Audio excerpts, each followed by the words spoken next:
Good evening, councillors. I open the ordinary council meeting on the 29th of April 2025 at 7 p.m.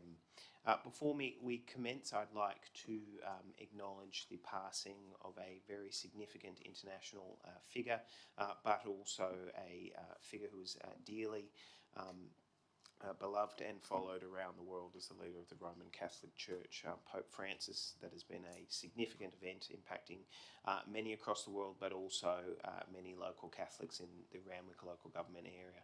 So I'd like to acknowledge a moment of silence.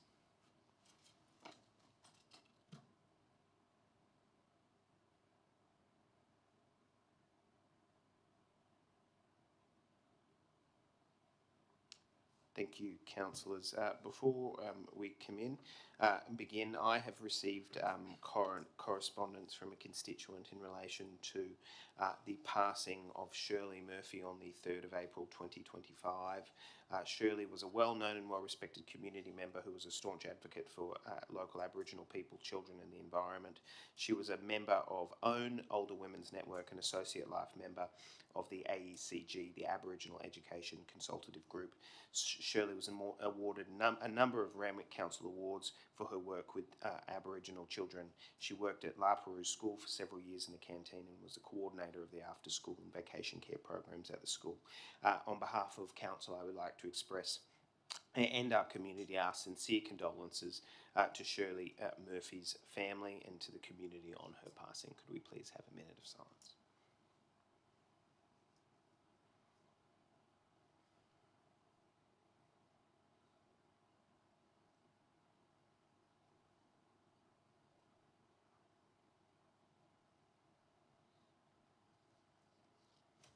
Thank you very much, councillors. Could we please have Councillor Willington read the acknowledgement of country? I would like to acknowledge that we are meeting on the land of the Bidjigal and Gadigal peoples who occupy the Sydney coast, being the traditional owners. On behalf of Randwick City Council, I acknowledge and pay my respects to the elders past and present and to Aboriginal people in attendance today. Thank you. Councillor Hamilton with the prayer. Almighty God, we humbly beseech you to bestow your blessings upon this council and to direct and prosper our deliberations to the advancement of your glory and the true welfare of the people of the city of Randwick and Australia. Amen. Amen. Thank you. Thank you, councillors. You can please be seated. Thank you.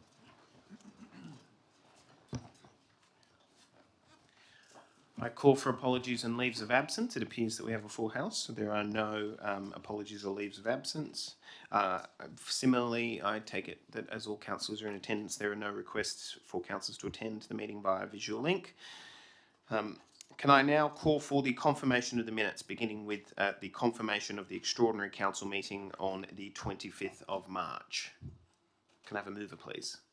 Moved Councillor Willington, seconded Councillor D'Souza. All those in favour? All those against? Declare that carried. Thank you. Can I have a confirmation of the ordinary council meeting on the 25th of March? Moved Councillor Rosenfeld, seconded Councillor Martin. All those in favour? All those against? Declare that carried. Councillors, we now move to declarations of pecuniary and non-pecuniary interests. Councillors, are there any declarations? I, in fact, have one, and I apologise to Mr. Kelly, as he's going to have to do it on the fly, but in relation to...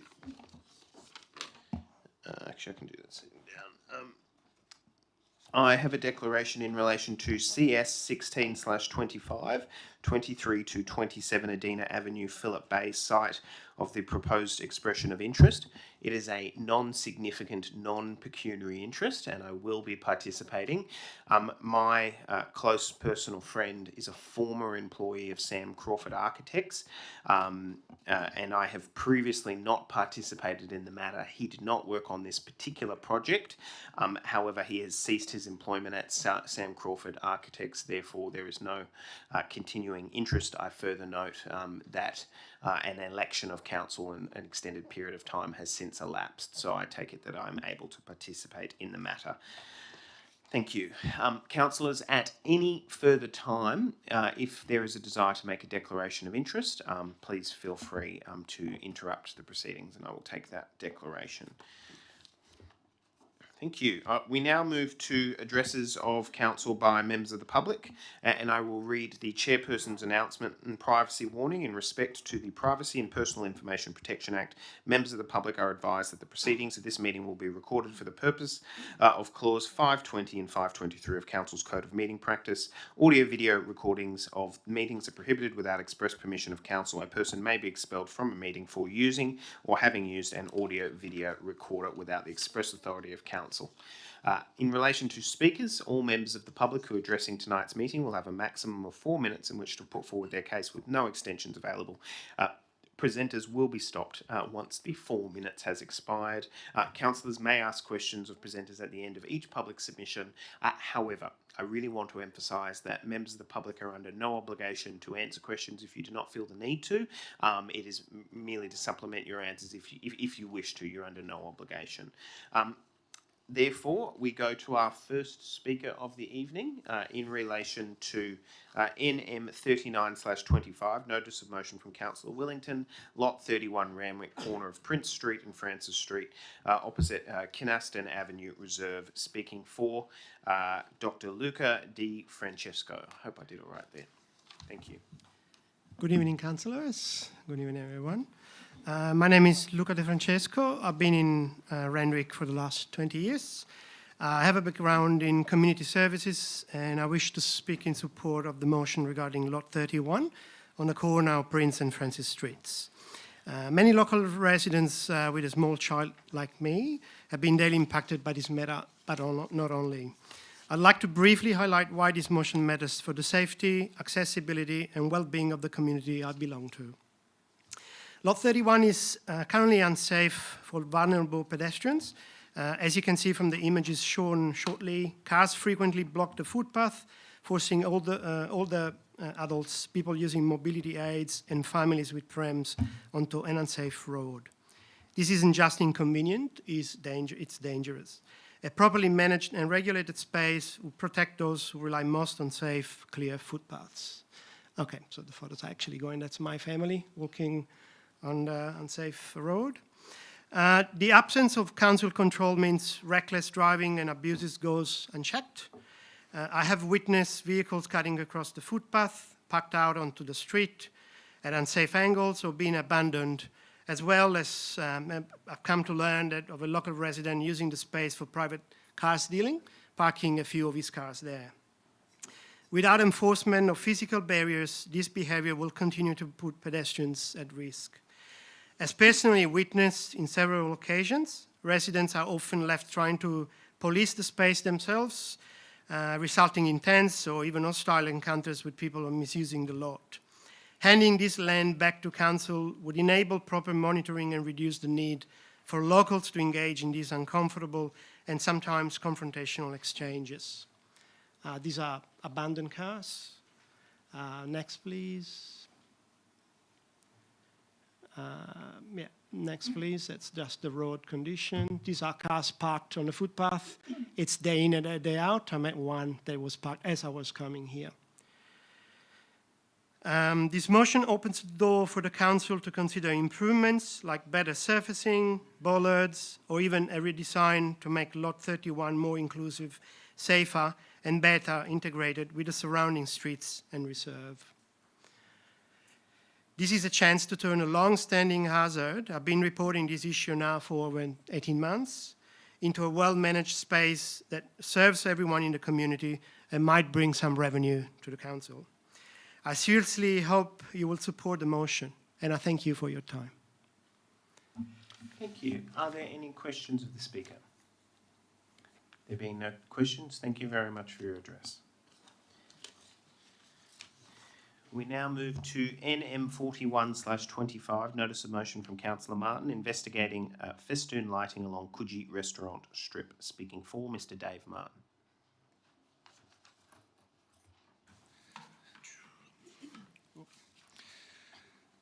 Good evening, councillors, community members and friends. My name's Dave Martin and I've been a Coogee local for 53 years now. I'm old. In those times, I've had numerous businesses in Coogee. At the moment, I've got Courtyard and Onda on Coogee Bay Road. I'm here to speak in support of installing the festoon lighting on Coogee Bay Road. I think it's a great idea. Since COVID, the street has been in dire need of some TLC. Festoon lighting will be a great first step in invigorating the strip. The lighting will create a warm, safe, well-lit space that will encourage people to visit at night, feel safe, and linger longer, giving local businesses a shot in the arm they really need. Times are tough down there at the moment. I know weekends might seem busy and when the sun's out, but I think everyone's really struggling. I guess as is everywhere. It's probably the worst I've ever seen it. I've been in Courtyard for 14 years now. Times are really tough. So I know the council is doing everything they can to help. This would be a great first step. I remember last time they were up, I think it was during COVID. They looked really good, and it just creates that warm environment that people want to hang out and linger longer, basically, which is what we want. Visit cafes, restaurants, ice cream parlours, or shop. I guess there's also the safety aspect too. At night time, Coogie's getting pretty much overrun with kids. They're gathering and they're really the antisocial behaviour. I think the lighting on Coogee Bay Road will really help with this. I know last time, I think there was an issue with the residents with the lights being on too late. I mean, I think they were on all night, so I mean, surely we could do a timer, 10:30, 11 o'clock, cut them off. That will help, with the residents if it's keeping them awake at night. I've got a letter from Morris, who owns Las Biaggia. He's pretty much echoing the same as me. From Morris, festoon lighting would make the street more welcoming in the evening, encouraging people to stay longer, enjoy the local cafes and shops, and feel more connected to the space. It would also add to Coogee's charm, helping to attract tourists and support local businesses. On top of that, good lighting can make the area feel safe at night, while still keeping the relaxed beachside vibe that Coogee is known for. I really do think that simple addition could make a big difference and create a special community space we can all be proud of. That's from Morris. If there's any plans for night markets or anything like that in the future, which would also help with the businesses and the community, the lighting's there. So that's about it. Thanks for giving me the time to speak. Thank you very much. Are there any questions of the speaker? It's just one. Councillor Martin. Thank you, Mr. Martin, for coming in tonight and Mrs. for Martin. delivering the letter of support. We're not related. No. I should have declared that. Thank you for that, and from my point of view, it sounds all very positive.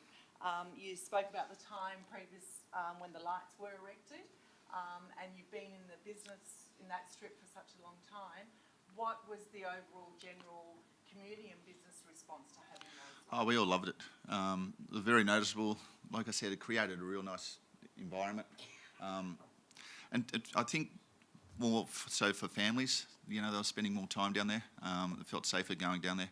I'm down there all the time now with my family, and the lighting would make such a big difference. They looked really great, and I think we noticed it more when they were gone. It was like, it was kind of like a bit of a vibe had gone. So yeah, I think they'll be great to go. All right, thank you. Yep. Sure. Thank you. There being no further questions, thank you very much, Mr. Martin. Okay.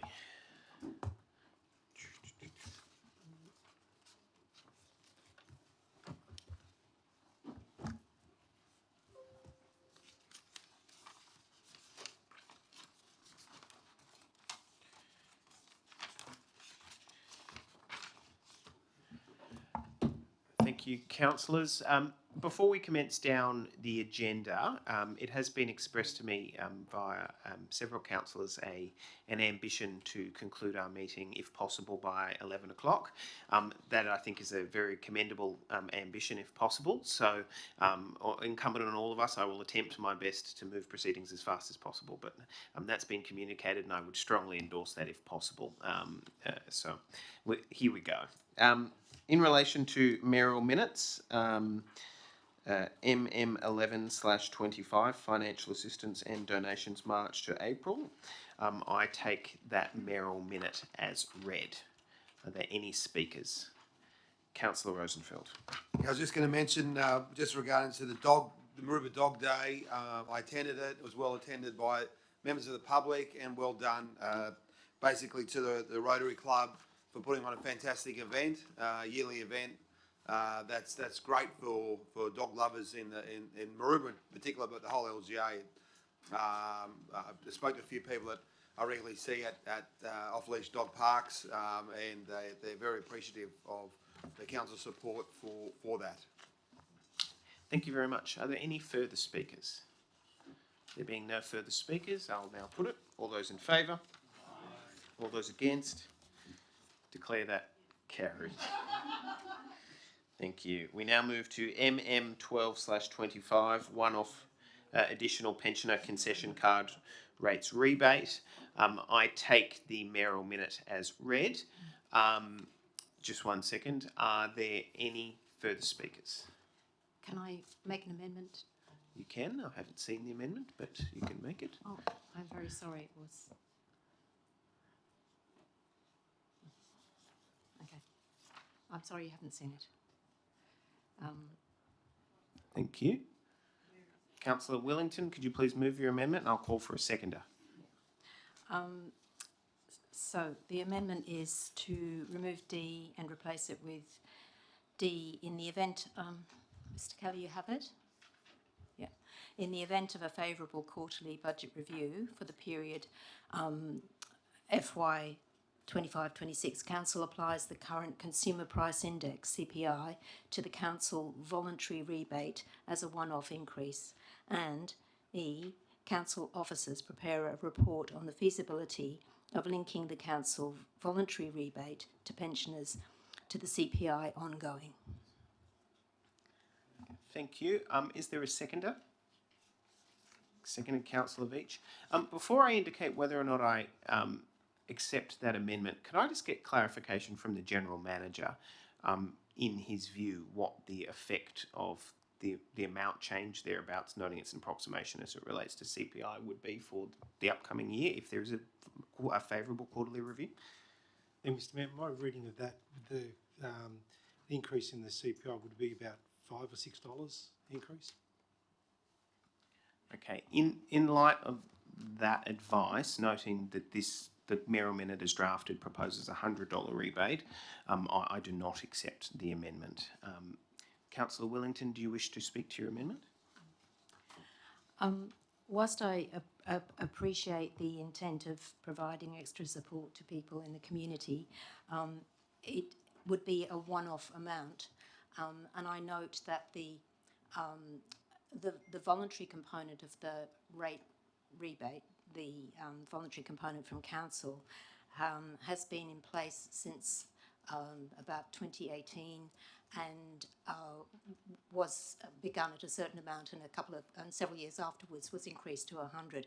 But it has never had the CPI applied, and therefore effectively is reducing in value year on year. And it seems to me now an opportunity to protect the value of the voluntary component that council provides by including a CPI component. This would not preclude council from increasing the amount in future years if that were to be debated and seemed reasonable. And I think that it is a more robust approach to provide the voluntary amount with a CPI component year on year, rather than going for a one-off amount, which would reasonably be expected to be continued or to be repeated. It's a strange thing to provide a one-off payment and then not support that further to the community. So I think keeping the amount that we have and protecting it with the CPI is a more robust approach to supporting people who are in this situation. Thank you. Thank you. Councillor Veach is the seconder. Okay, noted. Are there any further speakers? There being no further speakers, I will now put the amendment. All those in favour of the amendment? Aye. All those against? No. I declare the amendment lost. We now return to the substantive debate on the mayoral minute. Are there any further speakers? There being no further speakers, I'll now put it. All those in favour? All those against? Declare that carried. Thank you very much, councillors. We now move to the supplementary business paper. MM13/25, additional financial assistance and donations. Essentially, the motion reads that council approve the purchase of 4 additional tickets to the Windgap Gala ball held on Saturday the 24th of May. Councillors, the intention behind this mayoral minute is to provide for additional tickets. However, what I would very strongly request councillors is that this will be the final increase of the allocation. The feedback internally from staff is that it can actually be quite difficult having late additions and changes once we've placed the purchase orders. So I'm moving this to facilitate this, but in future, when the request goes out, it is helpful just to leave it at that. Otherwise, it can be quite tricky, particularly at late notice, in order to secure tickets for people. With that, I commend the mayoral minute. All those, are there any speakers? There being no further speakers, I'll now put it. All those in favour? All those against? Declare that carried. Okay, thank you. We will now move down the business paper, but before we do, councillors, is there any urgent business? There being no urgent business, we'll now move in seriatim down the business paper. For those following in the gallery, there are business papers outside, and what we do is we move one by one. In the event that councillors do not challenge an item, they get dealt with in bulk or in globo. Okay, starting with GM2/25, Pioneers Park Clubhouse. Challenged by councillor Said. Okay, Director of City Planning reports. CP11/25, challenged by councillor Hay. CP12/25, Fogo Caddyliners, unchallenged. CP13/25, update on homeless emergency response plans for extreme weather, unchallenged. CP14/25, variations to development standards under clause 4.6, 1 March to 31 March 2025. It doesn't say that we do we? No. Okay, unchallenged. Okay, thank you. CS10/25, Little Bay Access Project, challenged by councillor Burst. Okay, thank you. CS11/25, Stan Wyndon Memorial Playground Grant Reserve Coogee, challenged by councillor Wilson. CS12/25, challenged by councillor Burst. CC9/25, La Perouse Museum and Headland, challenged by councillor Luxford. CC10/25, Spot On, challenged by councillor Martin. Thank you. CC11/25, challenged by councillor Magna. CC12/, community engagement, challenged by councillor Magna. Thank you. CC13/25, update on rock fishing initiatives, unchallenged. Thank you. CO10/25, challenged by councillor Martin.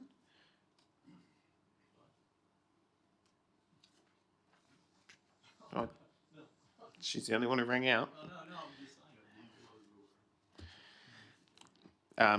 CO11, monthly financial reports from 31st of March 2025. Okay, unchallenged. CO12/25, monthly investment report, unchallenged. CO13, risk appetite statement, unchallenged. CO14/25, June 2025 council meeting, change of date, unchallenged. Just realised I've got to change my leave dates. Thank you. Can I please have a move of the unchallenged items? Councillor Gordon, seconded by councillor Rosenfeld. All those in favour? All those against, declare that carried. Thank you very much. We now move to the first challenged item, GM2/25, Pioneers Park Clubhouse Concept Design, challenged by Councillor Sett. Thank you, Mr. Mayor, and I'm moving this as per the business paper. And as you've read there, that this was part of a whole concept with the new synthetic and a new field down at Pioneer Park. But unfortunately, COVID stopped the actual building of the new amenities centre. And the reason why we were doing that is because Southeastern Seagulls had played down at Pioneer Park. They're the largest team in the South Sydney comp. They've got 43 teams, 628 registered players, 123 female players, and they've grown on an average of 15% every year. They've got 150 registered volunteer officials. The clubhouse does not meet, so with these numbers, you can see that the clubhouse does not meet these guidelines from the NRL. And that building that is there is probably built in the 60s, and it's very outdated, and the standards don't meet a professional club as they are. This means that there's a desperate need for change rooms.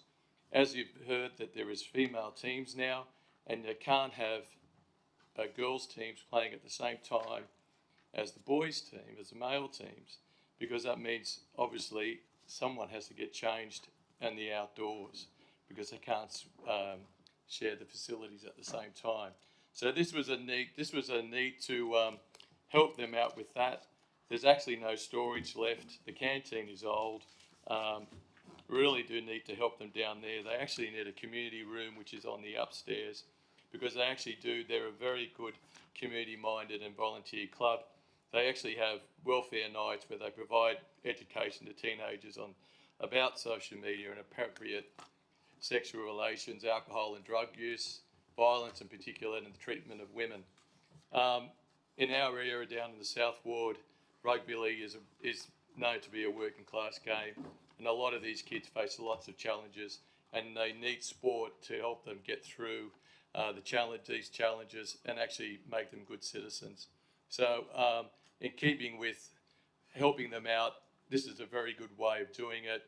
I think it is a worthy cause, and I thank the council officers for bringing it to our attention. Thank you. You're not wrong, I didn't actually call for a seconder. Seconder, Councillor D'Souza. Thank you. Councillor D'Souza is the seconder. Thank you, Mr. Mayor. I concur with everything Councillor Said has said, because sport is very, very important to our community in the South Ward. I can mention names like Ella and others, Fairfax, Whitney, all these names. And these are sporting legends. But sporting legends don't just appear, they evolve. And they evolve because councils like ours support local community groups. This is a wonderful opportunity to do just that. Sport brings people together.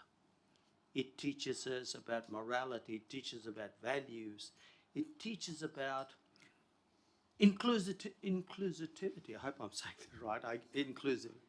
Inclusivity, I should say. But in saying that, Mr. Mayor, thank you to the General Manager and the Council for following up on this. And I must compliment Councillor Said, who was the Mayor at the time, who put forward these ideas. COVID did affect our community, but leadership was important. This was an idea that had its genesis in that time, and I'm glad now it's coming to fruition. Thank you, Mr. Mayor. Thank you, Councillor D'Souza. Are there any further speakers? There being no further speakers, Councillor Sett, I take it you don't wish to close the debate? Excellent. All those in favour? Aye. All those against? Declare that carried. Thank you. We now move to CP 11/25, Compliance and Enforcement Policy. Councillor Hay. Sorry?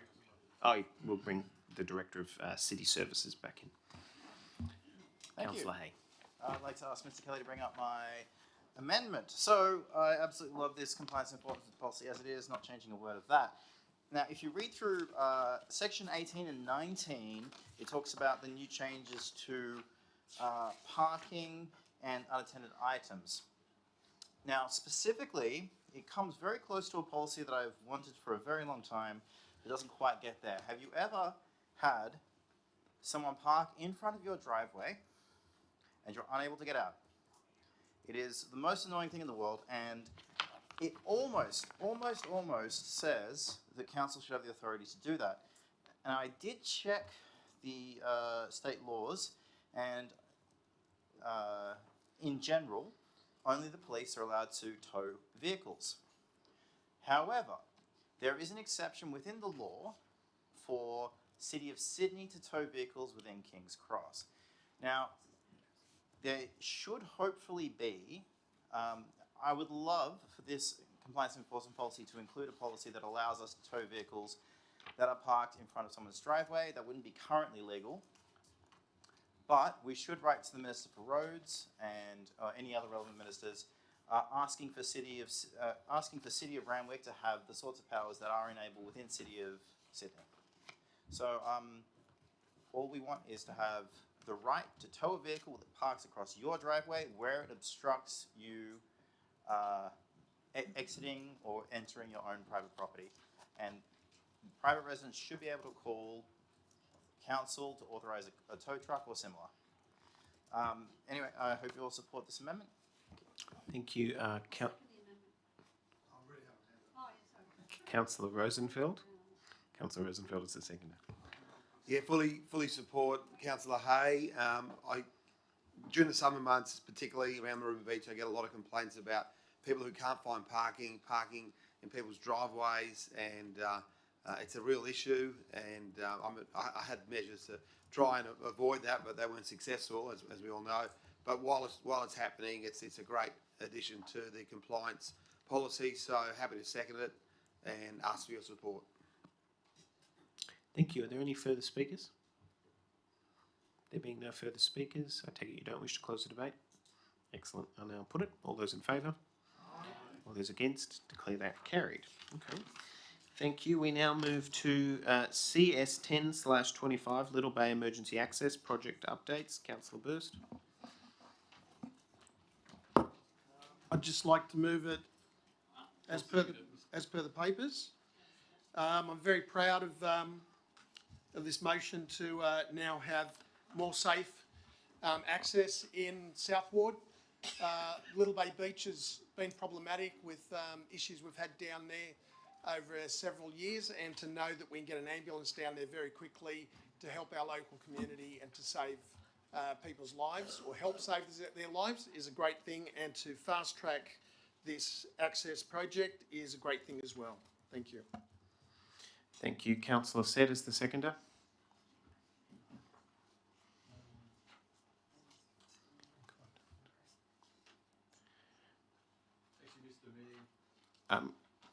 If you'd like, if you propose the amendment, and I'll ask Councillor Burst if he supports it. Yeah.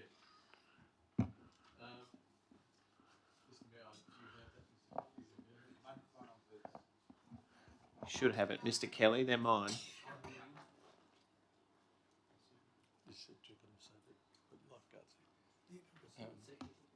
So I ask the mover if he accepts the amendment, which is, if it's up there, the council officers prepare a report considering extending the time and dates of council lifeguard patrols at Little Bay and Malabar to align with the general surf life-saving season. And Mr. Mayor, this is a good option for, as we know, Little Bay, not so much, unfortunately, people are lost off the rocks. There's not much we can do about that. But with the lifeguards, there was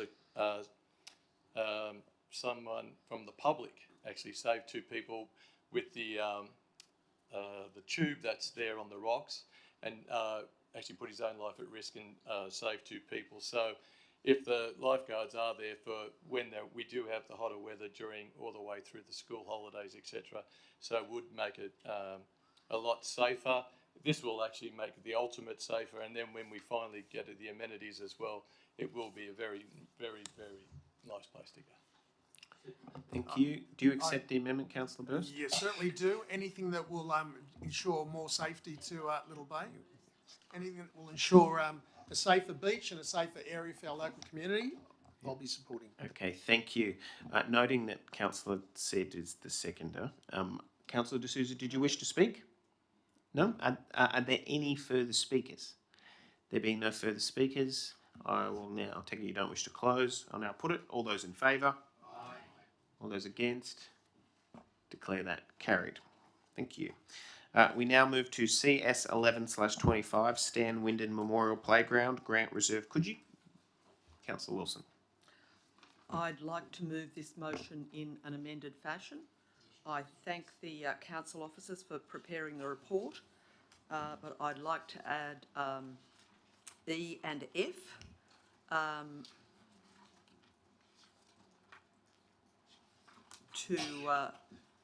To ask that the council consider making the amenities block in the Grant Reserve accessible. And D, that Stan Wyndon Memorial Park is included as with Baker Park, as an alternative to Baker Park for a location for consultation regarding installation of a half basketball court in East Ward, as I think it might be more popular with residents because of the noise factor of the half basketball court. We're very keen in East Ward to have this facility, but we just would like to have alternative options. And so that's my reasoning. I commend the amended motion to you. Thank you. Do I have a seconder? I saw Councillor Magna. Councillor Magna is the seconder? Did you have anything further? Okay, it's Councillor Magna. You don't wish to speak to it? Okay, I saw Councillor Asghari, then I saw Councillor Veach. Councillor Asghari. I reserve my right. Thank you. Councillor Veach. Councillor Veach. I just have a question through to the relevant officer, which is relating to point F of the new motion. We've had a similar situation with Pioneers Park where I'm getting contacted by residents regarding the proposed pump park. Now, we had a council resolution to go to consultation for a pump park at Cromwell Reserve, and since that time, Pioneers Park North has been just added to the consultation with no council report and no feasibility study, and I'm getting a lot of emails about that. And so we're looking at I have no particular issue with looking at Grant Reserve as an alternative location, but I just think in these situations we actually have to get a report and get a feasibility study, because presumably the other locations were subject to some kind of process. So I'm just hoping someone can speak to that and what will happen when we've identified particular locations for a new piece of infrastructure, whether it's a pump park or a basketball court or whatever, and then something's added after the fact, either by staff or through a notice of motion. Will there be studies done to support any changes? Through to the General Manager. Mr Mayor, councillors, the way I read this particular amended motion is that it's for the council staff to consider this as another alternative for a half basketball court, at which stage we will bring back a report to council for the council to make a final determination. Councillor Veach. So would this also apply if we're going to get a report regarding the feasibility of this location, and I personally have nothing against it, it's just the process point, will we also get a report back, like will there be an independent feasibility study done on North Pioneers Park for the pump park?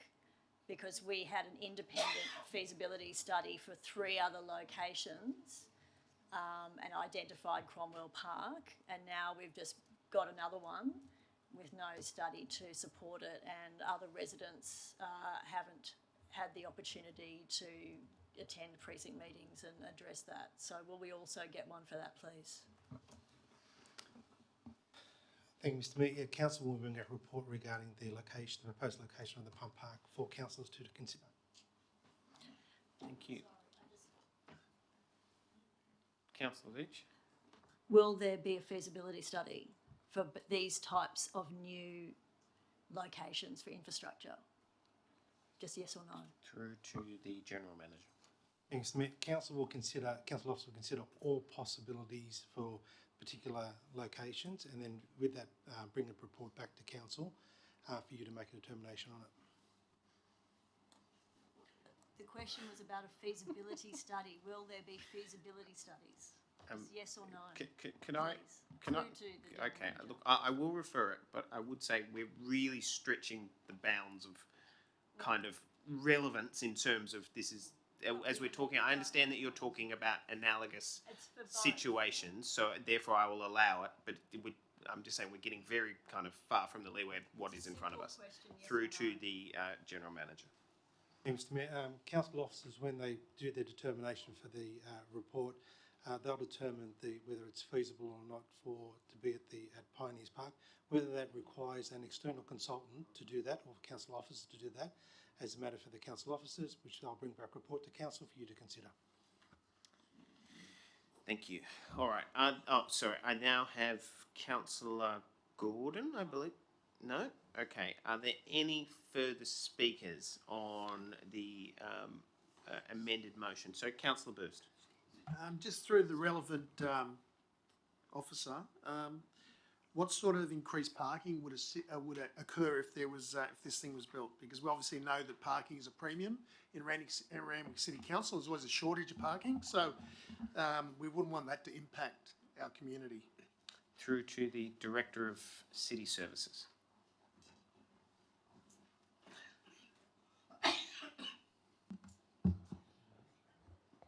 So I think the motion.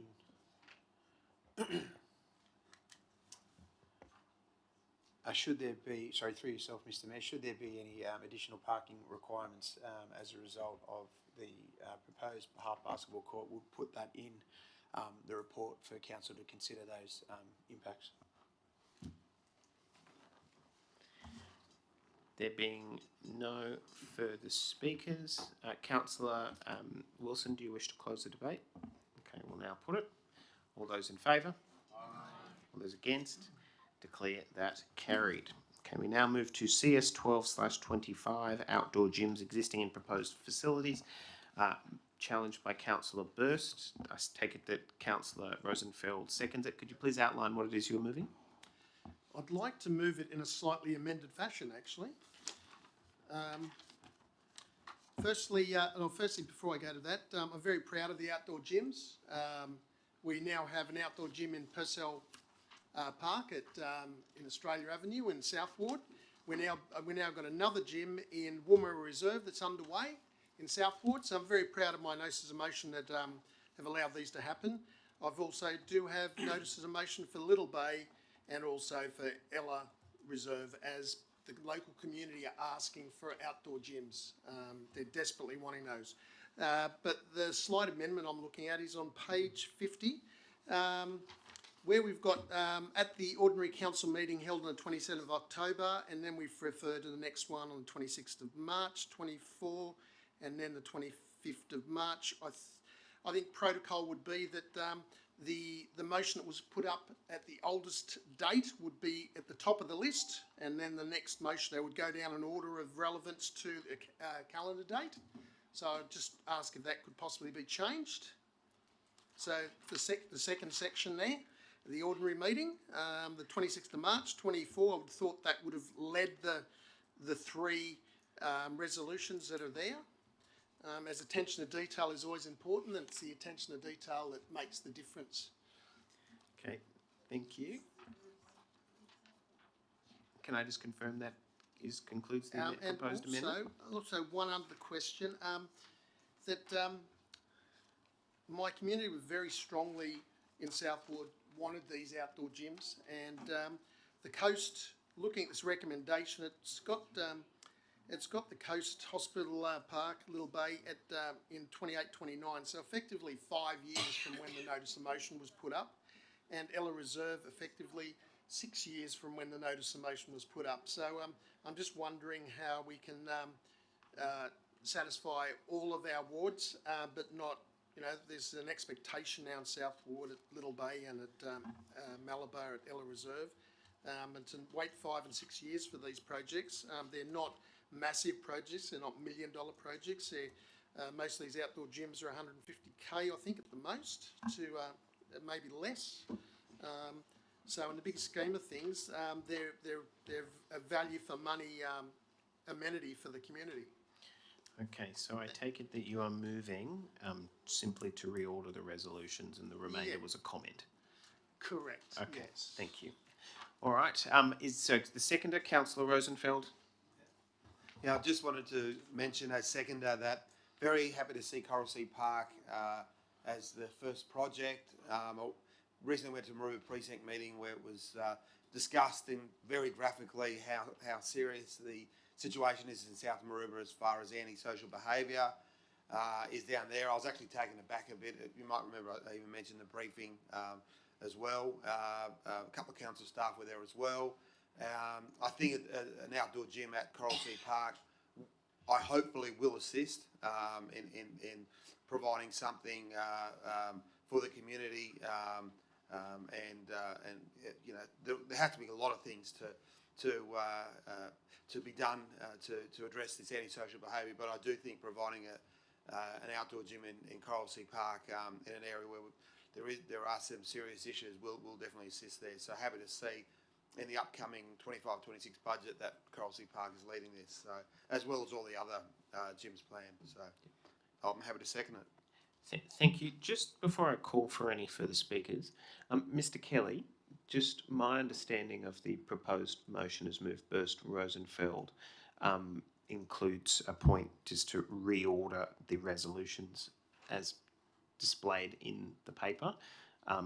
I'm sure if you just include words, something that amend the resolution to note the reordering of the resolutions as contained in the business paper or something like that. Does that make sense?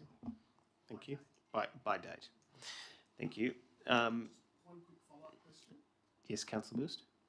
If possibly, when they look at this, through this whole document, Barden Park, Coogee is actually Bardon Park, Coogee, if I'm not mistaken. So it's just that's where the attention to detail is important in my eyes. Thank you. That's it. Okay, thank you. Throughout the document, it's Barden. The GM has the ability to correct minor errors. Are there any further speakers? There being no further speakers, I take it you don't wish to close the debate? Okay, I'll now put it. All those in favour? All those against? Declare that carried. Thank you. We now move to CC9/25, La Perouse Museum and Headland First Nations Cultural Precinct, challenged by Councillor Luxford. Seconded by Councillor Veitch. Councillor Luxford. So I'd just like to move as per the recommendation on the business paper. Thank you. Do you wish to speak to it? No. Okay, thank you. Councillor Veitch, seconder. Look, this has been a long time coming. It's a really exciting and very, very important project that's going to benefit not just the Bidjigal and First Nations community at Lapa, but everyone in our community. It's an I'm really, really excited about it. We've seen different iterations of this come back and forth to council over the years, and I really hope this project is realised as soon as possible and we're successful in getting funding. Thank you. Thank you. Are there any further speakers? There being no further speakers, I'll now put it. All those in favour? All those against? Declare that carried. Okay, we now move to CC10/25, Spot On, Future Open Street Events, challenged by Councillor Martin. Could you please outline what it is you're moving, and then I will call for a seconder. Councillor Martin. Thank you. I'd just like to do a small amendment as well. Please, Mr. Kelly has already got it, that Part B reads 4 similar open street activations in the Coogee Nights, as opposed to 2. Seconded by Councillor Hamilton. Councillor Martin, would you like to speak to it? Thank you. I love this idea for Coogee. It was so successful at the Spot, and I'm certain it will be at Coogee again. There's an old saying, if you're going to do something, you might as well do it properly. This involves a whole lot of work for our wonderful council staff to showcase these activations, and I just feel 2 nights is not long enough to allow for a comprehensive evaluation. I think a 4-night trial provides better opportunities to access factors like consistency, delivery, reliability and overall dining experience. 4 nights allows for a more thorough gathering of feedback from the community. The feedback is crucial for identifying areas where the trial excels and where improvements can be made. And a longer period can also help determine the true cost effectiveness of the trial. Hoping you'll support this amendment. Thank you. Councillor Hamilton. Okay, thank you. Councillor Veach. I also have an amendment which I've sent through to Mr. Kelly.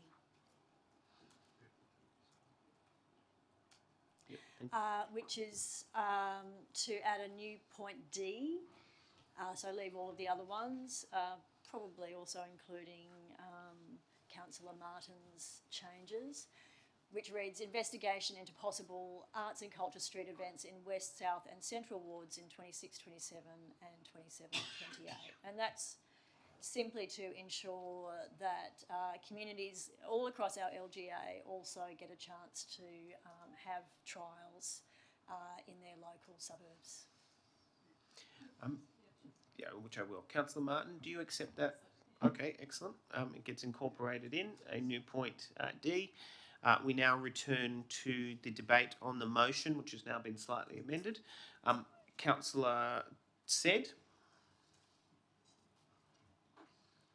Mayor, and I actually agree with this wholeheartedly. I remember when we did the street activation in Coogee, and some of the directors will remember, when we proposed to close Coogee Bay Road, then we made it single one way, the amount of angst we got from a lot of the shopkeepers, including Mr. Martin at the time, and we walked up and down the street for nearly 3 weeks on hand, and then they begged us not to take it away. So it was so successful that the people of Coogee and also the business owners, and it was probably one of the biggest regrets of my mayorship to take that away. But anyway, it was very successful and it really did liven up Coogee, and it really made space for, as if anyone's been down there on a hot day, on a Saturday, Sunday, you can't fit on those footpaths. So it only just brings it alive. It was fantastic. And and going into the future, and if the lights go up, the festoon lights, it actually will be even more spectacular. So I commend this motion, or no, this recommendation. Thank you. Are there any further speakers? There being no further speakers, Councillor Martin, do you wish to close the debate? Thank you. We'll now put it. All those in favour? Aye. All those against? Declare that carried. Thank you. We now move to CC 11/25, options for Sandgate Cottage, Belmore Road. Challenged by Councillor Magna. Mr. Mayor, I've also got an amendment that's been sent through. I'd like to move it as amended. Do I have a seconder? Seconded Councillor Gordon. Councillor Magna. Yeah, I rise to speak in favour of the resolution as amended. Sandgate Cottage is an important heritage item in an important part of our local government area. These buildings tell a story and they help shape our cultural identity, and they create spaces that allow our community to feel a sense of connection, and the architectural heritage is very important. This amendment seeks to look to the local business use of today, but it also seeks to look into the future, and it seeks to bring public benefit from the building as it is, recognising the excellent work that our community and culture team are already doing across a range of different cultural projects, the La Perouse Museum that we've just heard about, the Blenheim House, the stables, but good governance of this council demands that we are always looking strategically to the next step ahead. So this resolution is not changing the commercial recommendation as per the business paper, but it's asking that council officers prepare for the next step after that commercial arrangement comes to an end, and that we're well placed at that point in time to have a beneficial community use that utilises the potential of that building in a critical location to bring about opportunities for activation of that area, hopefully simultaneous with an activation of the Belmore Road precinct more generally. I commend the motion. Thank you. Councillor Gordon is the seconder. Thank you, and firstly to thank the council officers for the detailed briefing we received on Sandgate Cottage as requested. And look, I just want to say that echoing Councillor Magna's sentiments, these arts and culture activations like Blenheim House, they do take planning and they take time. And I think that if we leave some opportunity for council to investigate at the conclusion of the current commercial lease term some potential alternative use, then it would give council some time to prepare whatever that use is, and in the meantime leaving it as a commercial lease would be the most prudent business option. So thank you. Thank you. Councillor Veach. I've sent through an amendment to Mr Kelly, which is to approve the continuation of the lease for 12 months and then to receive the report, before, by March next year, to look at, in detail, a resourcing strategy and options for this space to be used by the community. Councillor Magna has highlighted the importance of these heritage buildings, the importance of the community to be able to access these spaces, but this is exactly what we're denying them through this previous motion. I actually put up the motion about 3 years ago when we were still meeting in Little Bay. There has actually been really sufficient time, ample time, 3 years, for a detailed report to put together a resourcing strategy and to look at how we can use this. It's a unique property in our LGA. It's in one of our main town centres. It sits at Central for West Ward, for North Ward, for East Ward. It's on the light rail. It's near the university and the hospital. And it's a beautiful heritage building on the State Heritage Register. It doesn't need extensive renovations to make this accessible to the community. And as I've sort of argued many times before, it's free to go and use our parks. Sure, you have to hire it to, play organised sport through clubs and so on. But, we have access to our beaches and parks. But for many people, you will want to be able to access an indoor space. And at the moment, there's not enough. They may be tucked away in some of the different suburbs, not close to public transport. And this would just be a beautiful space for people to be able to come and access some services. We could potentially pop a little gallery or multi-use space in there. People could hire it out for meeting rooms. We could generate some income from this. To be honest, we could probably generate the same amount of income that we're currently getting off it by hiring it out and having some of it for free and having programs there. So it's not like we're actually foregoing this. So I would really encourage councillors to support my amendment, which is to extend the lease for another 12 months, and then to get that report, that detailed report, which I did request in my motion 3 years ago, and to get a resourcing strategy in place to realise the beauty of this space. Like, if it was out somewhere, but this would really get used, and it would allow people to use the indoor spaces. Perhaps when you've got young children, or you're an artist, or when you're an older person and you want to be able to come and sit down and meet with others and do some activities. So I would really urge councillors to support my amendment. Thank you. Thank you. Do I have a seconder? Councillor Wellington. Do you wish to speak to it? Yes, I think that this clearly has been talked about for a long time, and extending the lease for a year would allow time to investigate the options that Councillor Veach has described. I'm sure that when June Moore saved the building from demolition, she probably envisaged it being in public use. So I think the sooner we can bring that about, the better. Thank you. Thank you. I take it, Councillor Magna, that you don't support the amendment? Thank you. Are there any further speakers on the amendment? There being no further speakers on the amendment, I'll now put it. All those in favour? All those against? No. I declare there's been a request for a division. All those in favour, please raise your hand. We have Councillor Willington, Veach and Asgari. All those against. We have Councillor Hamilton, Magna, Hay, Luxford, Gordon, Rosenfeld, Martin, Wilson, Said, Burst, D'Souza and Mayor. I declare the amendment lost. We now return to the debate on the substantive motion. Are there any further speakers?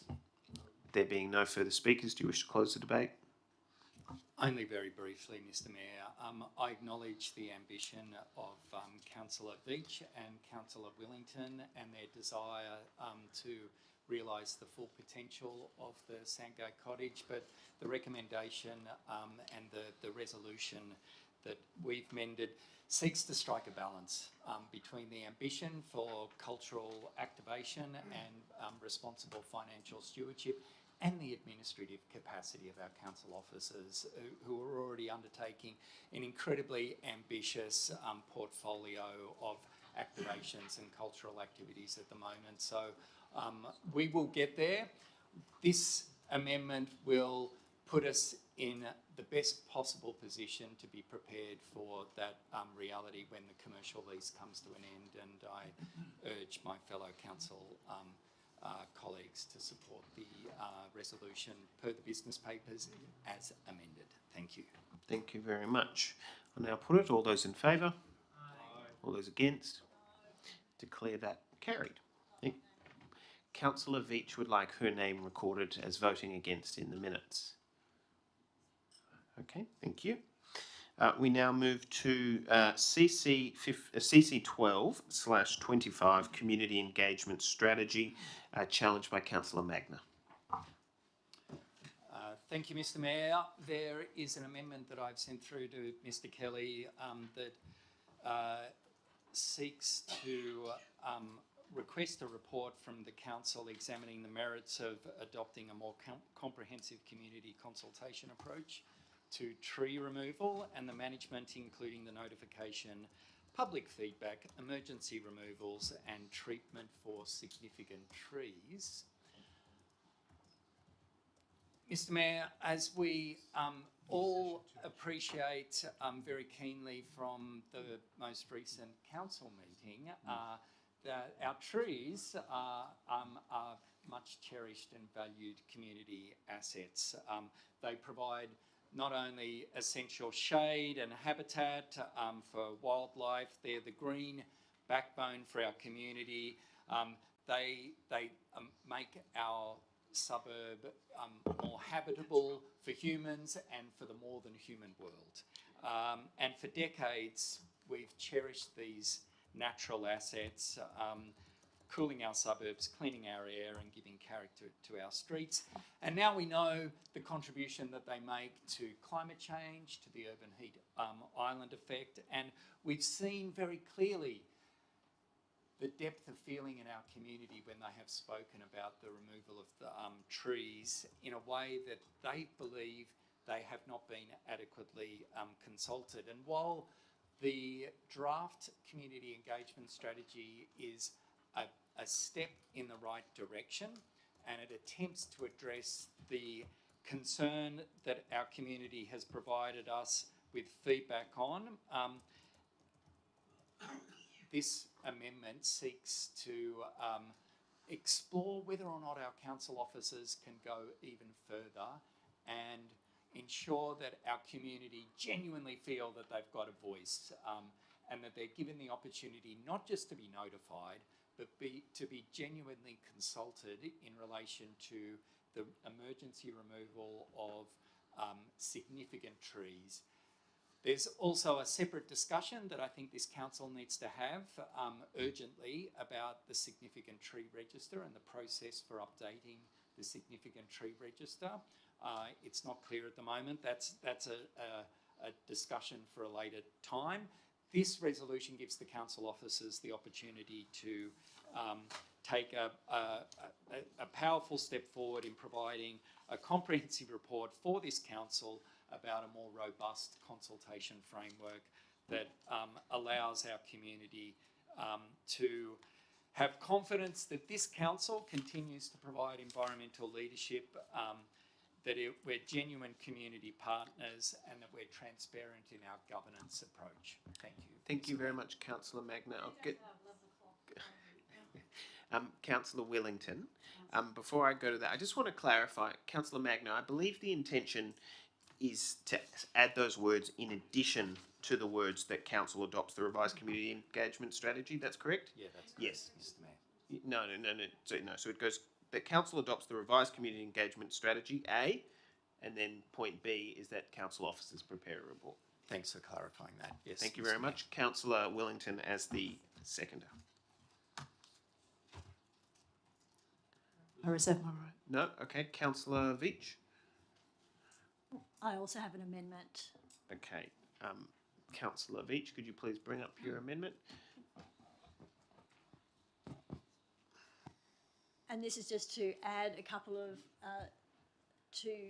extra thing and a slight change. One is to increase the 40-metre notification for DAs to 100 metres.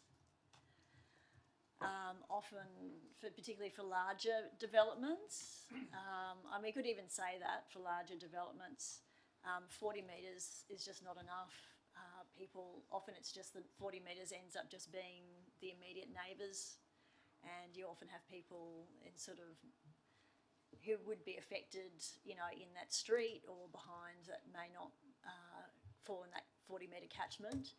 And the other one is to include a state of the environment report as an attachment to the annual reports, including details of the environment levy expenditure. Now, because the environment levy is a special rate variation, I believe that there is a statutory requirement to report that in any case. Please correct me if I'm wrong, but I don't believe the state of the environment report is. It would be really helpful, given that we do have now a continuous special rate variation for our environment levy, to actually get that annual state of the environment report to be read in conjunction with the reporting on the expenditure for our environment levy. And so I hope Councillor Magna and Councillor Willington will accept my amendments. Thank you. Councillor Magna, do you accept the amendment? Yes, we do. Sorry. A question for the relevant officer, if I may. Through to the Director of... Yes, sorry, could you ask the question? Question for the relevant officer through you, Mr. Mayor. Could you advise in relation to the current approach that the council officers take with respect to paragraph B of the proposed amendment? Thank you. The Director of Corporate Services.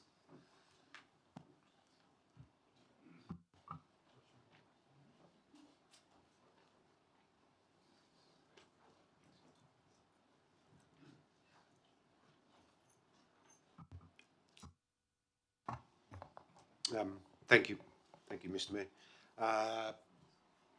Part B of the amendment. The annual report has a section that details the environmental levy expenditure, and there is also a section in the annual report that talks about our initiatives and how we've progressed our initiatives against the environment levy in the report too. So that's at the macro level. On the micro level, of course, that's all built into our environment strategic plan, and that gets reported to you on a quarterly basis as part of our ongoing operational plan reporting. Thank you. Councillor Magna. A further question in relation to paragraph A. Could you advise in relation to the current arrangements for notification and the distance that we notify residents, and what the impact of the 100-metre proposal would be? Through to the Director of Community and Culture. Thank you. Through you, Mr. Mayor. In 2022, when Council consulted with residents about the community engagement strategy, we asked the question then about whether people thought the 40-metre notification radius should change. In a survey of 188 respondents, 72% thought the 40-metre radius was about right, or it was too big, or they had no opinion. Only 28% of people thought it was too small. Thank you. Thank you. In light of that advice, Councillor Magna, do you accept the amendment? No. Okay, thank you. Councillor Veach, you seek to move the amendment. Moved Veach. Do I have a seconder? Do I have a seconder to the amendment? Oh, she can withdraw. Okay, seconded by Councillor Wellington. So what I will do is I will just call for a nominal mover of the original motion, Magna Gordon. Okay, thank you. Councillor Veach, with your amendment, please speak to it. In relation to the first point, how often have we as councillors received emails from people about a development, even though we're not the consent authority, but we get emails about people saying, I didn't know about this, I heard about it by such and such, or even they are seemingly 40 metres away, it's a block of flats, but they haven't, you know, the people in all those apartments haven't received one, like maybe just the owner gets it. So over the years I've just received so many of these, and that's why I'm seeking to increase this. Again, I mean, this could be refined somewhat, so it's not just like a back veranda or something like that. This would be significant height increases or for larger developments. And the State of the Environment report, we do not get one of these every year. Like getting those tiny details in those massively detailed, very important quarterly reports and the annual reports, we occasionally, like maybe once a term, get a State of the Environment report. It's not enough. You know, our environment is really so fragile. You know, how many people did we have contacting us about the Quayle Street tree? You know, every time a tree comes down, it was threatened to come down, we get inundated with messages. People are desperate to preserve our environment. And the only way, and we had councillors, I really like your, with respect, I really hope you'll listen to Councillor Veach will be listened to, my please. point here is that, you know, we have gone to the community and we have made our environment levy permanent. Now, because of that, we need to demonstrate to our community, you agree with this or not, it's really important that we demonstrate to our community on a detailed an annual basis that their ratepayers' money, you know, that is supposed to deliver results for the environment is in fact doing that. We need to be able to show that progress. And that's the only way we're going to get accountability, and that we can say, yes, we are accountable to you as our local residents. Like this is all this is. We have our annual reports. We charge residents rates. We've gone to the community, and at the time we promised that we were going to report back. And so if we vote against this, we're just saying, well, actually, it's up to you to find it in those quarterly reports along with all the other 10,000 dot points. Like, that's not respectful. So in order to ensure that we're really using that money wisely and in a way that's demonstrably giving a benefit to our local environment, this is really critical. So I would urge you to support the amendment. Thank you. Councillor Wellington is the seconder of the amendment. No, I'll reserve my right, thank you. Thank you. Are there any further speakers on the amendment? Councillor Gordon. Thank you, Mr. Mayor. I'd just like to speak in opposition to the amendment moved Veach Wellington. I mean, for the point A, with regards, firstly, as the Director of Community and Culture pointed out, residents are happy with the current, at large, happy with the current 40-metre DA notification radius. In my view, is that the purpose of this 40-metre DA radius is to alert residents who are immediately impacted by a neighbouring development. There's actually a map on the draft community engagement strategy that shows how far 40 metres extends, and if any part of your property's perimeter is within that radius, it gets automatically notified. That reach quite a long way, and so any impacts relating to noise, tree canopy, amenity are adequately accounted for by that radius, so I don't believe it should be changed. Thank you. Thank you. Are there any further speakers? Councillor Durst. I'll just give a bit of background here and speak from experience. As the property next to me has a DA in because it's being knocked down. It's going to have a dual occupancy put on it. So I actually went round and canvassed my local community and had a chat to them all. And all my community in the back street all received notifications. All the people in Bunnerong Road received it. And actually, I would say that some of those people that received them were almost 50 metres away from the property. So I think they probably went above and beyond to get those notices out. And I think it was, I think everybody was happy with being notified in that area. So it seems appropriate. Thank you. Thank you. Are there any further speakers on the amendment? There being no further speakers on the amendment. Okay, there has been a request for a division, Veach Willington. I'll now put the amendment. All those in favour of the amendment, please raise your hand. We have Councillors Willington, Councillors Veach, Councillors Asghari. All those against. We have Councillor Hamilton, Magna, Hay, Luxford, Gordon, Rosenfeld, Martin, Wilson, Said, Burst and D'Souza, and the Mayor. I declare the amendment lost. We now return to the substantive debate.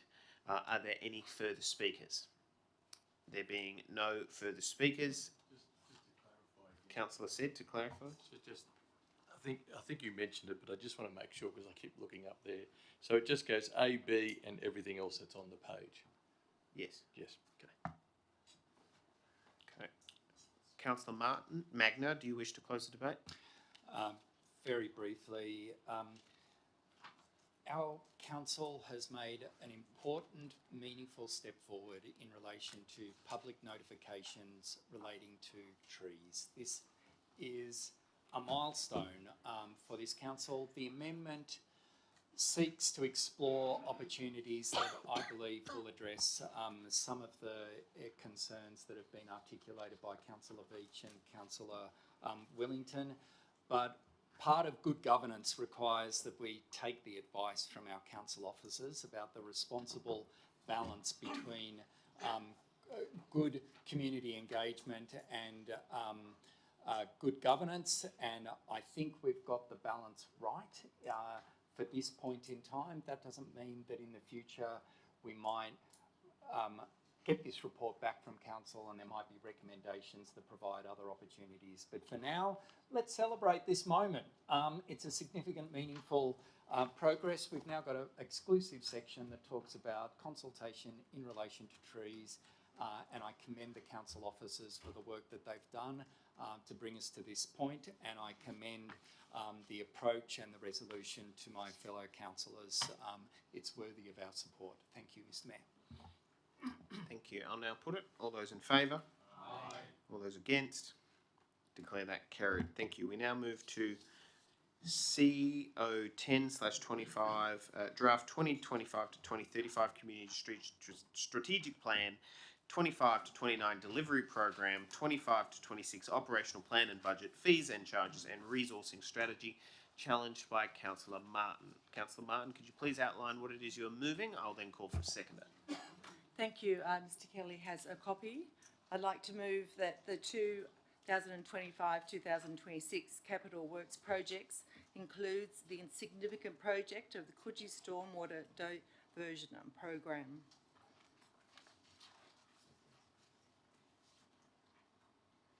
Do we have a seconder? Yes,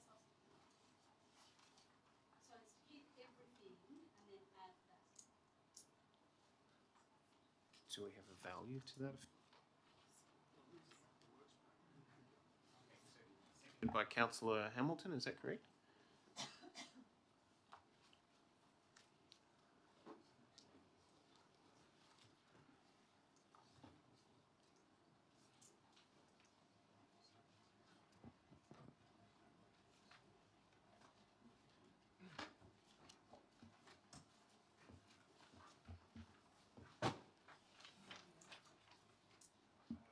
Seconded by you? Yep. Seconded by Councillor Hamilton.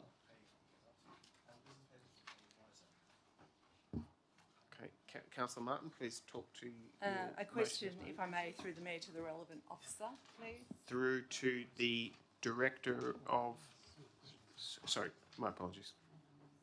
Councillor Martin, your question. Yep, okay. To the relevant officer, what is the total amount of monies put aside for this project? Thank you, Mr Mayor. We have $2 million from a previous grant from the state government. Thank you. Given this info, may I add a point B, please, David? That it reads, and I haven't sent this through, so I might have to just do it verbally for you, that the Capital Works project reflect this amount has already been allocated to this project.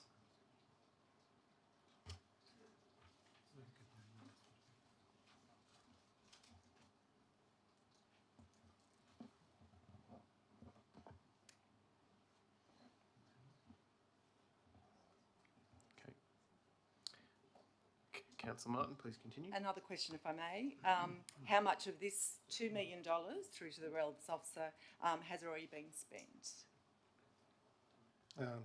Thank you, Mr Mayor. We have $2 million remaining. We've got about 2.2 at that time. Thank you. Just some background. In 2019, the previous Liberal member for Coogee, Bruce Notley-Smith, allocated $2.5 million to Randwick Council to implement measures aimed at diverting the stormwater away from Coogee Beach. This information was is in a council response to the Coogee Precinct Committee, Resolution 324. Recently, the council produced pamphlets for each ward, council works and upgrades for East Ward 2024-2025, which clearly indicated Coogee stormwater diversion works. Recently, a new GPT was installed at South Coogee, and on the 25th of February this year, the state member announced on social media that they were building a solution. Given all this information, I would definitely consider this a significant project for Randwick Council, and that should be indicated on our council capital works project. Thank you. Councillor Hamilton. I just want to commend Councillor Martin. It's something that she came into the election with a promise to assist in improving the quality of the water at Coogee Beach as a prolific swimmer herself. So this is what it's like to follow up on your promises. And it is a project that we know is currently underway. We know the council have done a lot of work, investigated significantly and extensively. Last term, we were given a briefing on how the project was progressing, and I know that they are working as hard as they possibly can to improve the quality of the water down at Coogee Beach. So this is purely from, I believe, our perspective, is that it's putting it on the formal agenda, and it goes out to community consultation. And I believe, given that the community have already received pamphlets that indicate there's a project underway and the project has been called Coogee Stormwater Diversion, then it would be great for them to see how much money has been allocated and for them to have a say in this item, along with all other capital works projects underway, in progress or in the future. Councillor Rosenfeld, then I've got a councillor said. Okay, I've just got a question. This is not regarding the stormwater, but I do commend Councillor Hamilton and Councillor Martin and Councillor Hamilton for seconding that. But my question is to the relevant officer. On page 117, South Maroubra Surf Club was allocated $1 million, but then in the memorandum sent today, that's been changed to $500,000. What's the reasoning for the halving of the allocations to South Maroubra Surf Club for the 25-26 period? Through to the relevant officer.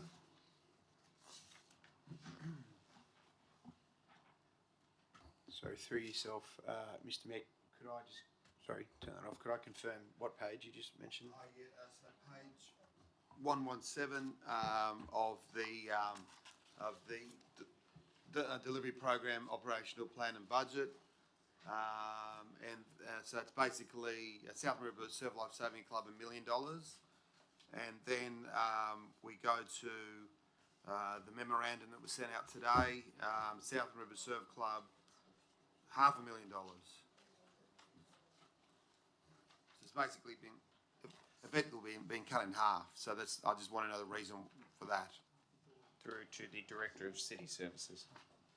So the memo through yourself, Mr Mayor, that was sent out today, Councillor Rosenfeld, the page which refers to South River Surf Club was the incorrect table that you're referring to. That was an incorrect reference to OCOF. The project in its entirety in that table has been removed as a reference to OCOF, but there is $1 million allocated to South River Surf Club from general revenue funding. Okay, so it still will be $1 million. It's just this part of the incorrect OCOL. Okay, great. Okay. Yeah, I was a little bit concerned. I was a bit concerned that we've trimmed the allocation. So all good. Yeah. Thank you. I've got Councillor Sett next, and then I'll go to Councillor Magnan. Thank you, Mr Mayor. Going back to the stormwater, I just got a couple of questions for the relevant officers.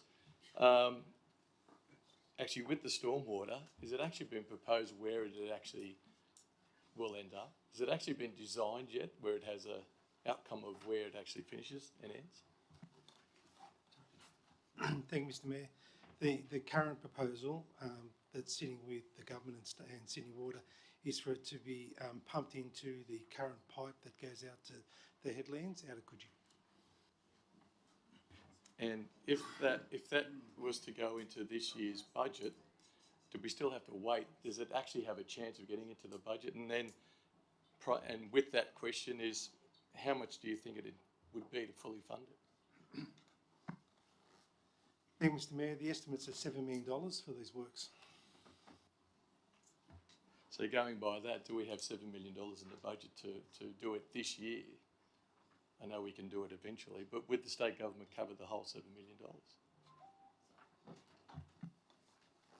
Thank you, Mr Mayor. So what we're currently working on is for that the shortfall between the $7 million and the $2 million the council has is for getting grants or getting the government and Sydney Water to cover that.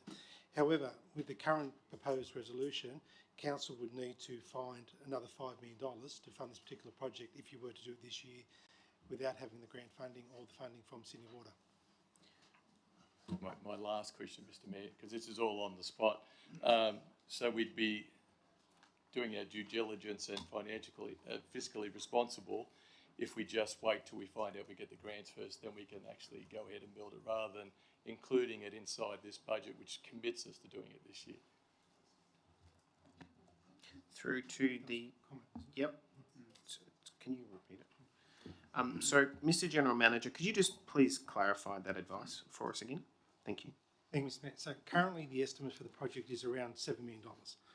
Currently the work with Sydney Water and the state government is to have it pumped into the current pipe that goes out to the Coogee headland. Currently council has about $2 million from a former grant, as Councillor Martin has correctly indicated for that. So currently there is a shortfall for council should council fund these works of $5 million.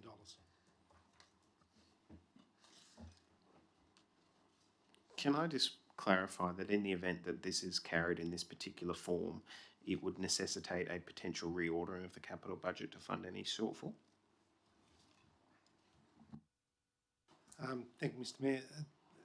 If it was for council to fund the works this particular financial year, that's correct. Sorry, Councillor Sett? Mr Mayor, in that circumstance, just in case this doesn't go through, I'll foreshadow as per the business paper. Thank you very much. Before we do that, Councillor Veach? I've earlier put my hand up to move an amendment, which I will, but I have a question about this first. Is that okay? Through to the General Manager. Your question. So many of these large projects are sort of funded over a number of years. So my reading of this is that we would be commencing the planning and you know, the works, actually getting it in train because it's been on the books for such a long period of time. So it wouldn't necessarily mean that the whole thing is finished in this financial year, but that we would hopefully be progressing it. You know, and perhaps you could suggest some wording to Councillor Martin to such an effect, if there is any, because particularly since the incident with all the billions of balls, and someone showed me a photo which I had not seen, taken from the surf club or from a drone or something. Like, we saw the photos that were in the paper, but when I saw this photo that had been taken from the drone of those balls, it was absolutely horrifying. Like, it was like a tsunami of, I won't even say the word, but something really disgusting. It was so much worse than what it looked. So perhaps, I don't know if there could be some suggested wording to that effect. And then after we've gone on from this, I would like to move my amendment as well. Okay, thank you. Just confirming that was a question through to the chair. Yep, okay, thank you. A question through to the General Manager. Thanks, Mayor. Yes, councillors, you could do that. You could put in the current budget and have a item as the Coogee Stormwater Diversion program and in the Capital Works program as a planning item, which it has been for a while, but actually nominated as a planning item within the budget, and having the $2 million the council has had the grant for a while as the funding for that. So there's been money where we've done designs for it. It's no different to other projects where, as you rightly said, that we funded over a number of years, and we just noted as it's in planning stage. So you could do that, noting that you wouldn't actually get, I assume you would want council to actually fund the whole $7 million this particular year. Can I just ask a question? Do we already have on our capital works projects and on our operational plan and budget, we're afforded a large list of all the capital works projects, and we even have a supplementary. So from yourself, we have a memorandum, I should say, that designates the project title, project phase, and the budget allocation. So given that we already have $2 million, and you just said yourself that there has been some money spent on this project, so it's our understanding, and I believe it's the community's understanding, that's in planning phase.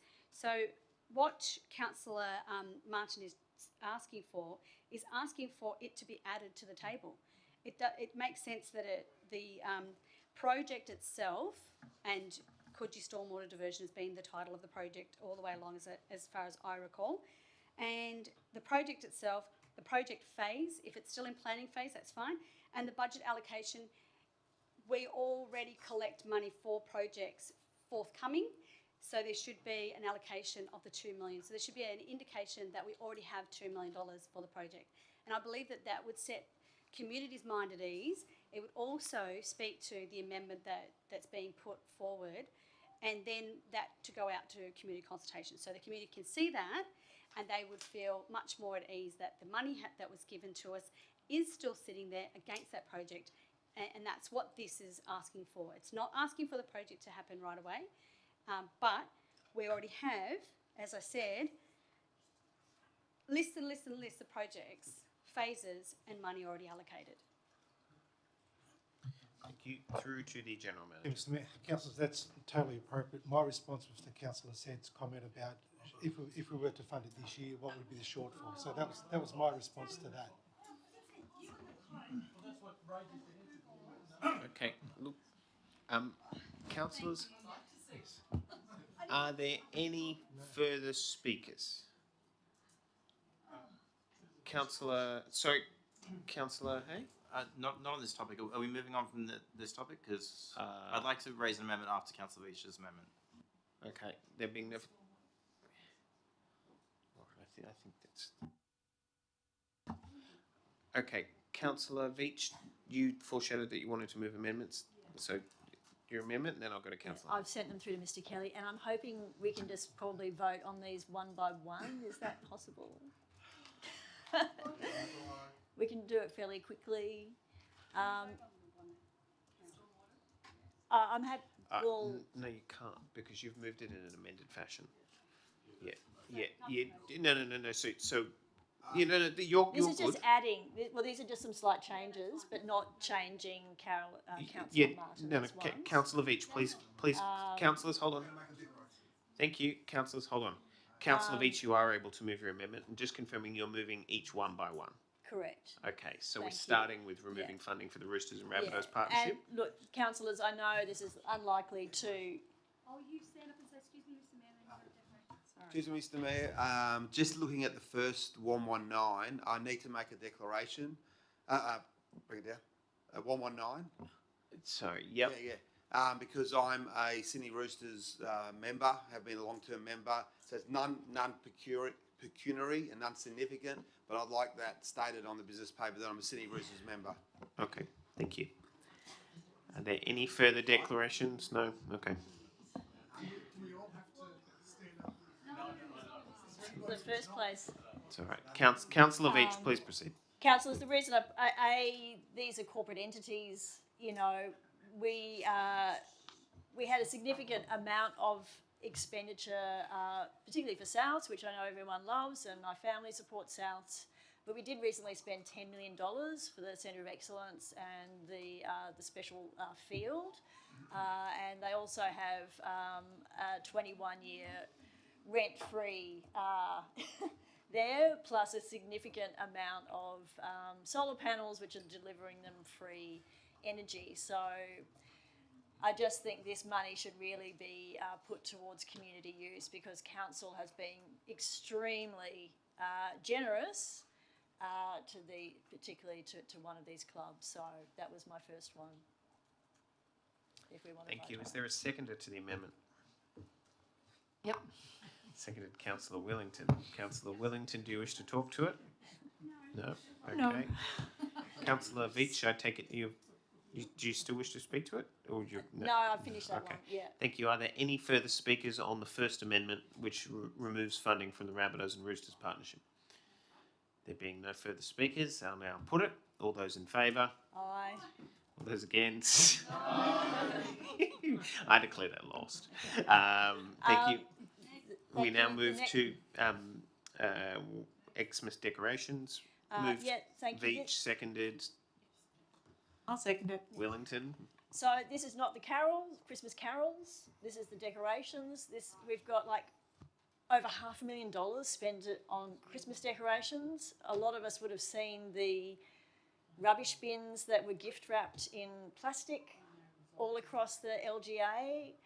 I don't know that those kind of decorations and sort of things like expensive electronic Christmas trees are really adding that much to the festivities. It's really important we have Christmas decorations. We all love them, but I don't know that we need to spend over $500,000 on them. I think that remaining fund should go towards food security programs. We've got many, we know how many charities are contacting us, particularly at that time of year, but all through the year, asking for donations for food, and people living with disability, DV. So for this money to go into the general community budget would make such a difference. Maybe some of it could even go into the Mayor's contingency for all of those wonderful requests that come through from community members. And so I think this speaks for itself. We're going to be celebrating Christmas with carols all across the LGA, which people really love. We'll have plenty of money for wonderful Christmas decorations, but those remaining funds, I think, can be better spent. So I urge you to support this amendment. Thank you. Are there, Councillor Wellington, do you wish to speak to it? I'd just like to support Councillor Veach's remarks about the true spirit of Christmas, and I think by halving the budget on decorations, we could do something towards expression of the true spirit of Christmas. Thank you. Thank you. Councillor Martin. Can I speak against it? Sure can. I'm sorry, I totally disagree with that. I think they've done a fabulous job with our Christmas decorations this year. Christmas is a happy time.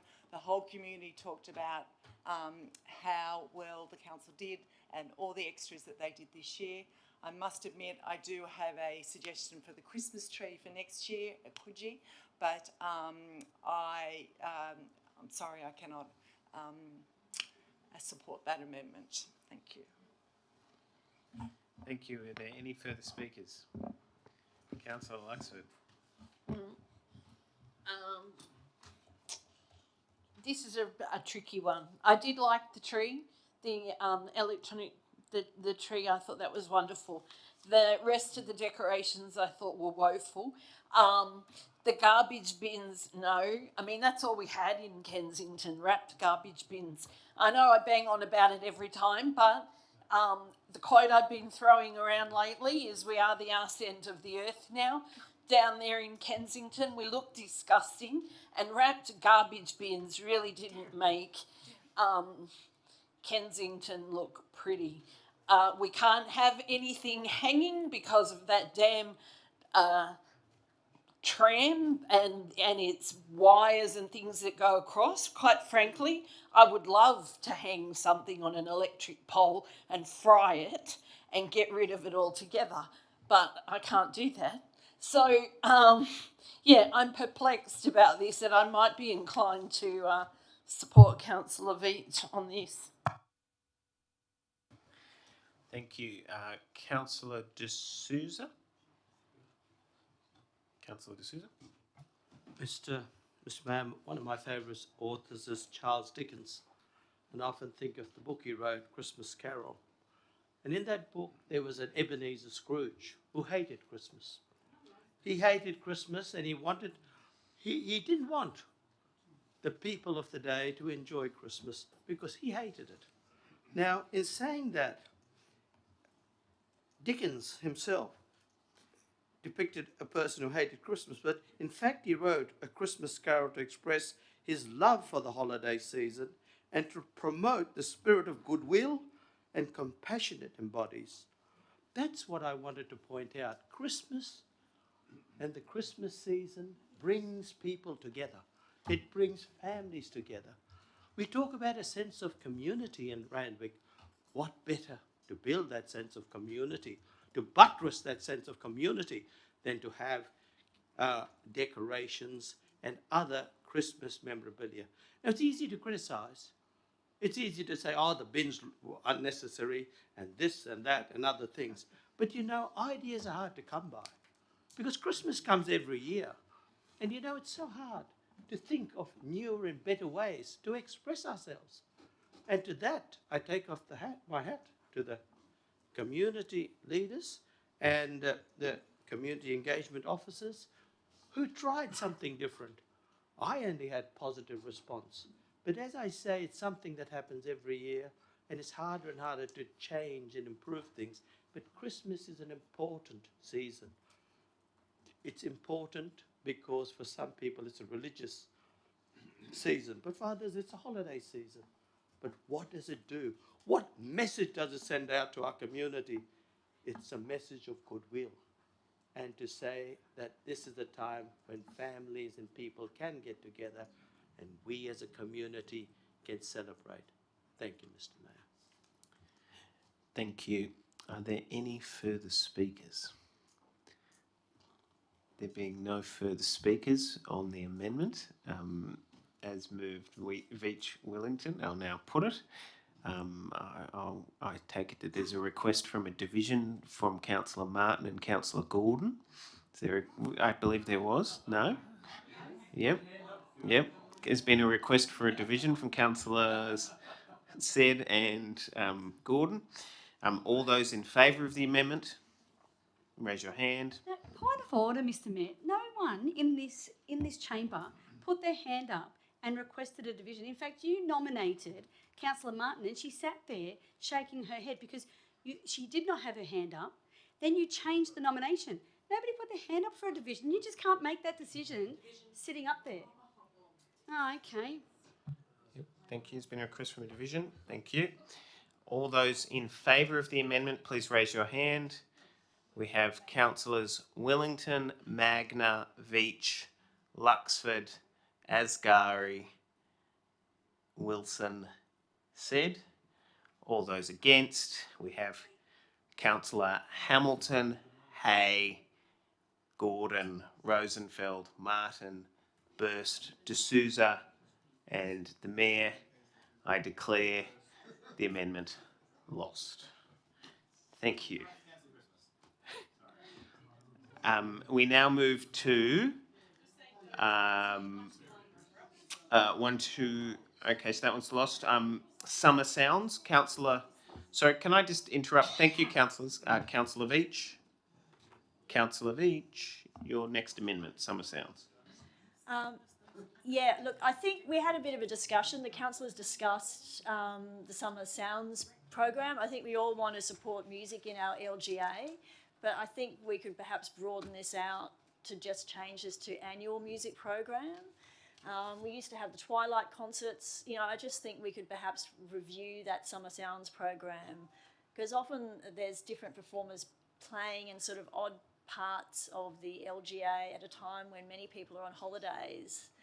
And I think it could just be, we could have events at places where actually people like to congregate, you know, and promote them. So I think this would be a much better approach, and maybe it could incorporate some of the Summer Sounds with some other more diverse music programs that more people could attend, because actually many people just don't get to attend those because they're away on holidays. Thanks. Thank you. I'll second that. I actually did have Councillor Luxford's hand. Oh, sorry. So I'll go to Councillor Sorry. Luxford second here. Councillor Luxford. Yeah, I agree, and I think I've raised this issue a number of times. We have this pop-up thing happening, and it is in obscure places, and half the time there's nobody watching or listening to these people, and I feel that a Summer Sounds program is good, but concentrated areas and concerts of, you know, some sort of substance, it can still be with local performers, but it can be varied. Like we could have classical, we could have, you know, something for the younger people, whatever. But I think it would be much better use of the program if it was in places where people know it's on, and that, you know, they can actually come and watch. Because when people are just sitting there playing in the middle of nowhere, they're not even, it's sad too for the performers, because they have nobody watching or listening to their skills. So I agree with Councillor Veach on this one. Yep, sorry, before I go to Councillor Asghari, Councillor Martin, do you accept? Yes, I do. I accept Councillor Veach's amendment to my amendment. Thank you. Into the motion? Summer Sounds, yep. Yep, thank you. It now gets incorporated into the motion. Are there any further speakers? I saw there was a hand up from Councillor Asghari, and then I'll go to Councillor Hay. Yeah, in regards to Summer Sounds, I checked most of the week and most of the places. It works for some places like Coogee, Randwick, the Warata Plaza. I saw people listening and encouraging the singer, but in some areas there was absolutely no one, just the singer, and it was disappointing for the performer, singer, whoever, because like in Little Bay they were not even allowed to go somewhere near the shops where the people sit or restaurants, so they were somewhere very remote in the corner of Little Bay just singing. So I think it works for some areas. We better work on the areas that people like it and encourage it, and some people it just goes to the waste. Okay, thank you. Are there, Councillor Hay, you had your hand up next. If I could quickly add another amendment. If we look at page 9, the capital works map, look at point 3, it says that we're upgrading the Kingston public toilets, but it's actually over and above Payne Reserve instead of at the Meek Street Plaza where it actually is. And if you look at number 27, that's in the centre of Kingsford, whereas it's for the cycling improvements as a parade, which are actually going to be south of Sturt Street. So if we could just move 3 to roughly where 27 is, move 27 slightly down and include that in our communications, that would be good. Is that?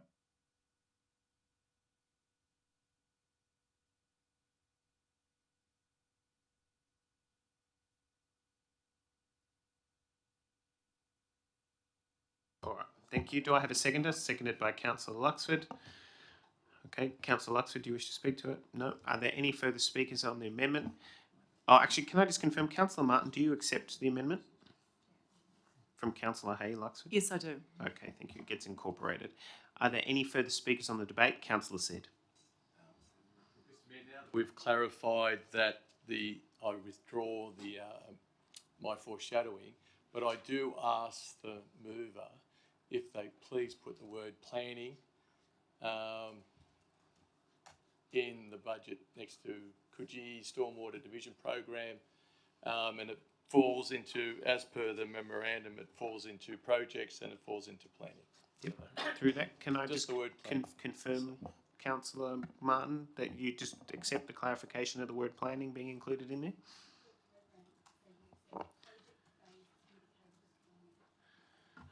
After the word program, I accept the word include project phase indicated as planning. Consensus in action. All right. Thank you. Are there any further speakers on the substantive motion debate? There being no further speakers, I will call Councillor Martin if she would like to close the debate. No, I think we're covered. Thank you. Okay, thank you. We will now put it. All those in favour? Aye. All those against? Declare that carried. Okay, thank you, councillors. What I suggest is now we've dealt with all of the challenged items. We have a 5-minute break and we return at 9:05.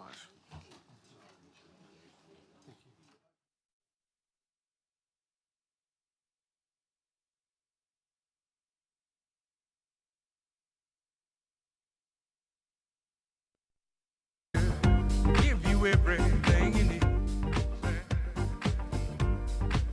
Do the boy say get down? Say, do the boy say get down?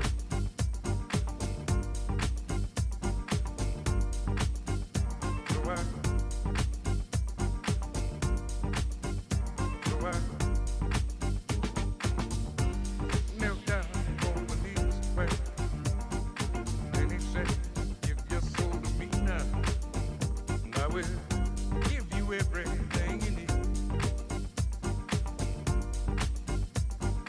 Then he said, give your soul. Do the boy say get down? Do the boy say get down? Do the boy say get down? Do the boy say get down? Do the boy say get down? Do the boy say get down? Do the boy say get down? Do the boy say get down? Said you better sit down. Said you better sit.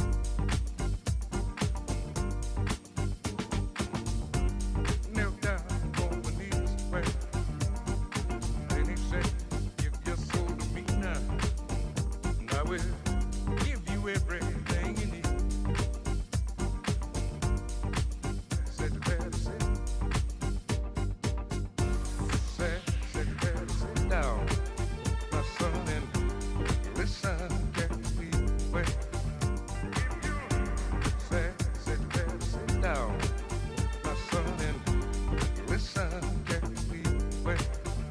If you have faith in my child, trust me, you will live eternally. Kneel down on the knees, pray.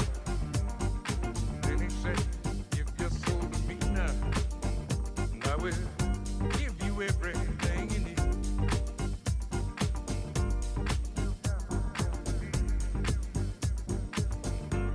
Said you better sit down, my son, and listen carefully. Wait. If you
Yep, that's what we're doing.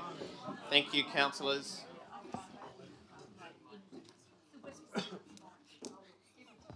Thank you. I reopen the Randwick Council meeting at 9:15 p.m. Thank you. We now move to NM 35/25, notice of motion from Councillor Said to declare an alcohol-free zone. Moved Councillor Said, seconded Councillor D'Souza. Councillor Said, could you please move your motion? Thank you, Mr. Mayor. Mr. Mayor, this comes from virtually just about everybody in Matraville who shops at the Peninsula Shopping Centre. And people who live there are adamant that just about everyone's been affected. My wife's been affected by the people down there. I know of staff that have their shop down there and their kids have been yelled at, screamed out by. There's unfortunate sort of mental health issues, which I know our staff have been working on, and they do a great job of that. But there's also, at the same time, we've got a sort of a youth problem, unfortunately, and not just youth, but a whole range of reasons that people are really taking advantage and really scaring, and people are living in fear down there. And this goes a long way of trying to decrease that fear and give us a sense of community and a sense that we can actually go freely shopping without getting abused, without kids on those fat boy bikes riding down the footpath at about 60 miles an hour, that they don't go in the peninsula, that they don't steal, they just walk out with goods. No one stops them. Everyone's too scared to do it. And apparently this is why they've asked for originally for a alcohol-free zone, because there's a few people that sit there and they just drink and abuse people. The support through the increased patrols is to do best practice security measures and the CCTV cameras, because when the police came to our precinct meeting just after the Maroubra precinct meeting, cameras effectively identify the groups of people that are doing this. And apparently if you have the cameras to identify groups, not just youth, but just anybody who's doing the wrong thing, they came to the conclusion it was the same group that beat up the Uber bike drivers down at South Coogee are the ones that are walking out with, they go to the BWS and they just pick up, drug and walk out. And they also, the police, what we'd really love to do is if Woolies themselves put the security there, and also Woolies themselves put the CCTV cameras to help the, that's my point there, that we encourage the Woolworths to do it. Also, the pharmacy there has come into trouble. There's a fantastic coffee shop that everyone likes sitting out the front. I think you've had meetings there, Mr. Mayor. So we just want people to be able to, like they can in any other suburb, sit down at a shopping centre and just freely talk to their friends, and not my friends, my relatives, to come under such antisocial examples. So all I wish is that you support this, and if we can send the rangers down there, as I said, as long as we can do everything we can possible to make sure that people, that's the most popular place in town. I just want the kids to be safe. I just want family and friends to be safe. That's all I ask for. Thanks, Mr. Mayor.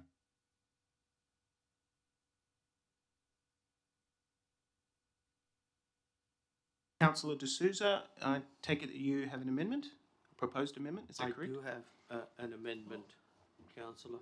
I'd like to, may I speak on this firstly and then bring my amendment in? Yep, Councillor D'Souza's on the seconding. I have in my hands, Mr. Mayor, a petition of 5 pages of signatures.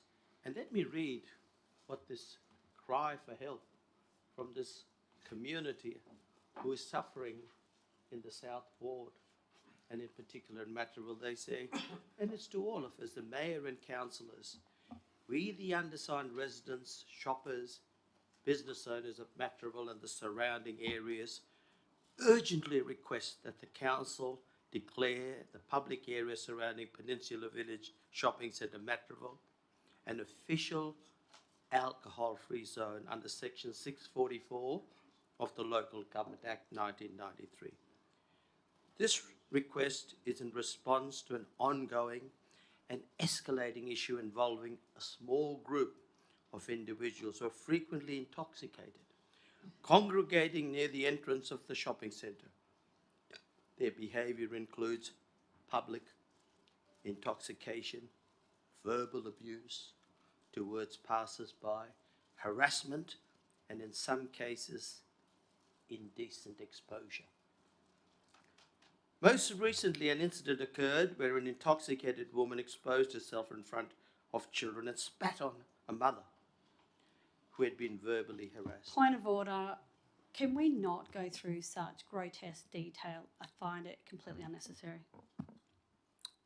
Miss, if I can help on that, it's important that how graphic. No, actually, that I called a the point of order, so you suffrage don't get to stand up and keep speaking. Well, look, as a matter of procedure, I believe that Councillor D'Souza was speaking further to the point of order. No, so just hold on. If it relates to a point of procedure, Sousa is talking about, and I thank him for it, is actually my background. Exactly word for word.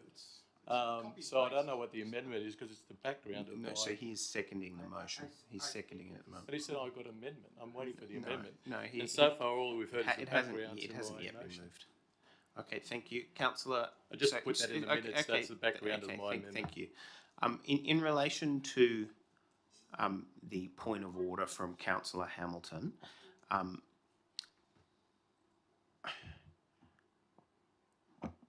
I rule that there is not a point of order as I can see it. However, I would caution all councillors that a range of a range of individuals do listen, and that these are public, meetings, including online, and to obviously make comments noting that it may be heard by a wide range of the community. In light of that, Councillor D'Souza, please continue. So, coming back to what I was saying, and I'm just reading out what the residents signed, the petitioners, I guess, signed. And they conclude by saying the safety and well-being of families and children who shop at the centre. Our concerns are the loss of business, foot traffic, etc. Look, I won't go on and on, as Councillor Said says. He's put forward a strong case why we should all support this alcohol-free zone. But I do have an amendment, Mr Mayor, if you will listen to it. I'm quite happy with, points 1, 3, 4, but I do want to bring in a point 2, which says support community safety through best practice security measures. Thank you. Do I have a seconder to that as a proposed amendment? Seconded by Councillor Gordon. Okay, thank you. Councillor Said, do you accept that amendment? Mr Mayor, that also I actually, in the background, said that I would there would be a petition presented, which is true. Everything that Councillor D'Souza just said is actually in the... I'd accept it as 0.5. No, I'll accept 0.5. I know I'm probably going to lose this because, thank you, but anyway, I'll accept it as just 0.5. Okay. Keep 1, 2, 3, 4. And the amendment becomes 5, so I accept it. Noting that is substantively different than the amendment as proposed, Councillor D'Souza, do you wish to speak to the amendment? No, because it just goes to... I'm quite happy. Fucking asshole. Okay, thank you. Can I get a new nominal seconder for the original motion? No, for the original motion. Yep. Okay, Councillor Luxford, thank you. Okay, Councillor D'Souza, do you wish to speak to the amendment? No, I've spoken enough on the matter. It's a safety issue. That's all I've asked for. Yeah. I've said support communities' safety through best practice security measures. Thank you. Councillor Gordon, as the seconder to the amendment. Thank you. I do believe that the best practice security measures are for the police and community groups to determine, and if what they believe is best practice, we should listen to. Thank you. Are there any further speakers on the amendment? Councillor Hamilton. Yeah, look, all I would say is that what we've seen tonight is pretty disgusting. 2 councillors put up the same amendment, same motion, and Councillor Said, who was a fantastic mayor and a Labor councillor who I very much like, even though I'm a Liberal councillor, this can happen, has his own party just trumped him on his notice of motion. He's working hard for the people. He's not copying people's work and putting it up as their own. Thank you. Councillor said, can speak to the amendment. Thank you, Mr Mayor. And as Councillor Gordon just said, we put this to the people. As I've said before, Councillor D'Souza just read out my background. And in the background, where it actually came from, the actual people were the ones who asked for the CCTV cameras. So all I've done is repeat what the stakeholders, as you can see, my motion is quite comprehensive. I've quoted the alcohol-free zone sections. I've spoken about, this is because I spoke to the people down there. I've spoken to all the stakeholders. I am a resident. I don't one day intend to move away from the suburb and sip champagne by the harbour. I actually do appreciate where I live, and I just doing this, the people ask me, and it'd be horrible to lose the original motion. Thank you. Are there any further speakers on the amendment? There being no further speakers on the amendment, I will now put it. All those in favour? All those against? No. I declare the amendment carried. There has been a request for a division. Okay, all those in favour of the amendment, please raise your hand. Okay, we have Councillor Willington, Magna, Gordon, Asghari, Veach. Yes, okay. She isn't voting for the amendment. Okay. So there is the ability to go to an amendment afterwards, in the event that it is carried. Okay. All right. Councillor Wilson, D'Souza, and the Mayor. All those against. We have Councillor Hamilton, Councillor Hay, Councillor Luxford, Councillor Rosenfeld, Councillor Martin, Councillor Said, Councillor Burst, and Councillor D'Souza. Councillor... Point of order. Councillor Asghari has abstained from voting. Okay. She should be recorded as abstaining. That's it. So what I will do is I'll just get clarification as to the effect of a abstention from the General Manager. Mr General Manager, could you please confirm under the Code of Meeting Practice what that does? Abstaining means Okay. no. Okay. So, Mr General Manager, could you just please outline the advice as to how to deal with an abstention? Thank you, Mr Mayor. Councillors, if you abstain and you're in the room, it's you're voting in the negative. Okay, can I confirm that the intention is to vote in the negative? Can you just accept Point of order. Point of order. She does not have to declare an intention to vote in the negative. She can abstain. That is her actual vote. And I would ask Mr Kelly to tick the box which says abstention. What? Councillor Asghari wishes to speak.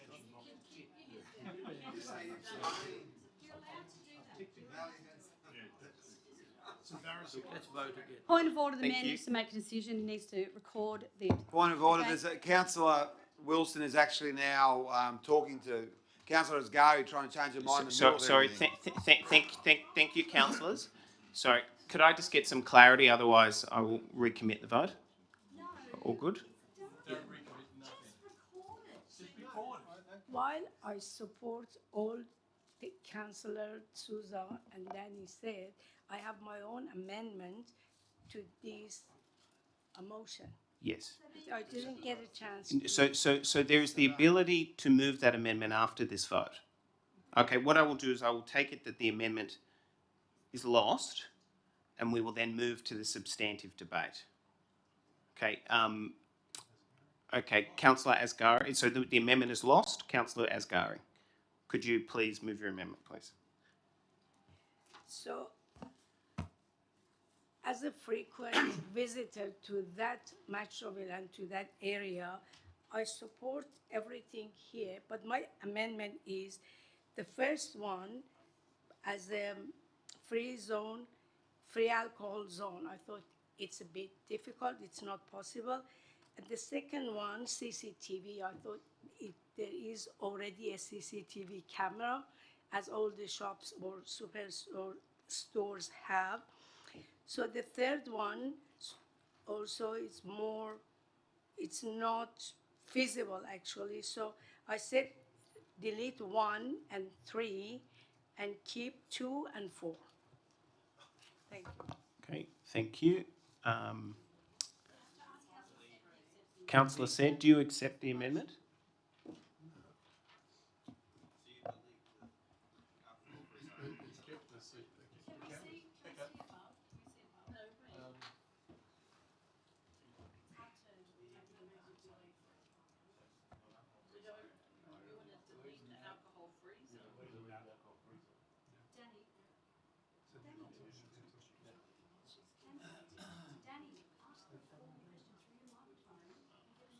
Mr Mayor, can I just clarify some of the points on the, as the mover of the, before I accept it, so just so I can clarify it.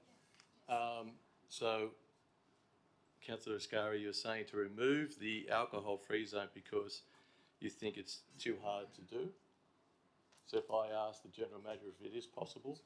Yeah, if it's possible, I agree with that, yeah. Can I ask a question through the General Manager, is it possible? Through to the General Manager. With the police support, yes, it is possible. And then, so I keep that, so we'll keep number 1 then. What was the other one that's gone? Sorry. 2. Oh, so the actual, even though I don't think you're not actually correct there, the shops don't have any CCTV, that's the problem, Woolworths. So that's, as I said, I'd like to encourage them to put it there, but I'll remove that, just so that, I'll remove the CCTV cameras because, and what we do is, I'll actually go around myself and encourage them to do it myself. So I just, you want to keep 2? Oh, sorry, we're keeping 2 anyway. Sorry. And you're keeping 4, but then it's missing up there, that's why I was confused. And you're keeping 4, so what's actually leaving? 3. 3, the Rangers. No Rangers. So it's just the Rangers. 4 is work with social support services that provide. Yes, And keep that. yeah, But keep remove that. 3. You want to move? No, I'm saying, which one did you want to remove? 3. 3. Okay, I'll remove 3 and that becomes the motion. 1, 2 and 4. I accept the amendment and then now it becomes the motion. 1, 2 and 4, remove 3.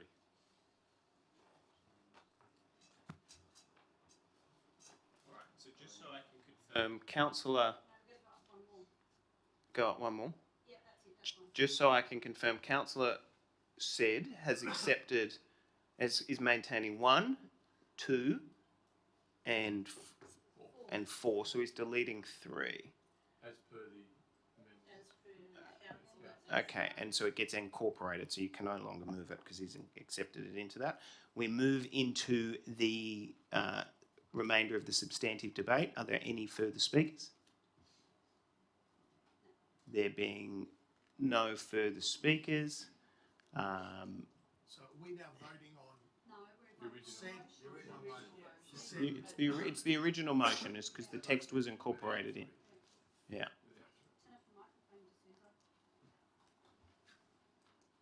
Thank you. Councillor said, do you wish to close the debate? I'd just like to thank Councillor Sumi for taking the right course and I'm very happy that you've gone this way and I'm very happy for the people of Matraville that we feel safer. Thank you. We'll now put it. All those in favour? Aye. Okay, there's been a request for a division. There's been a request for a division. All those in favour, please raise your hand. Okay, we have Councillor Hamilton, Hay, Luxford, Gordon, Rosenfeld, Martin, Asghari, Wilson, Said, Burst, D'Souza and the Mayor. All those against. We have Councillors Willington, Magna and Veach. I declare it carried. Thank you. We now move to the next item of business. Noting that this particular Motion was carried by Councillor Said, and it deals with the identical one. Councillor De Souza, I take it that you wish to withdraw your motion, noting that we've dealt with it. Thank you.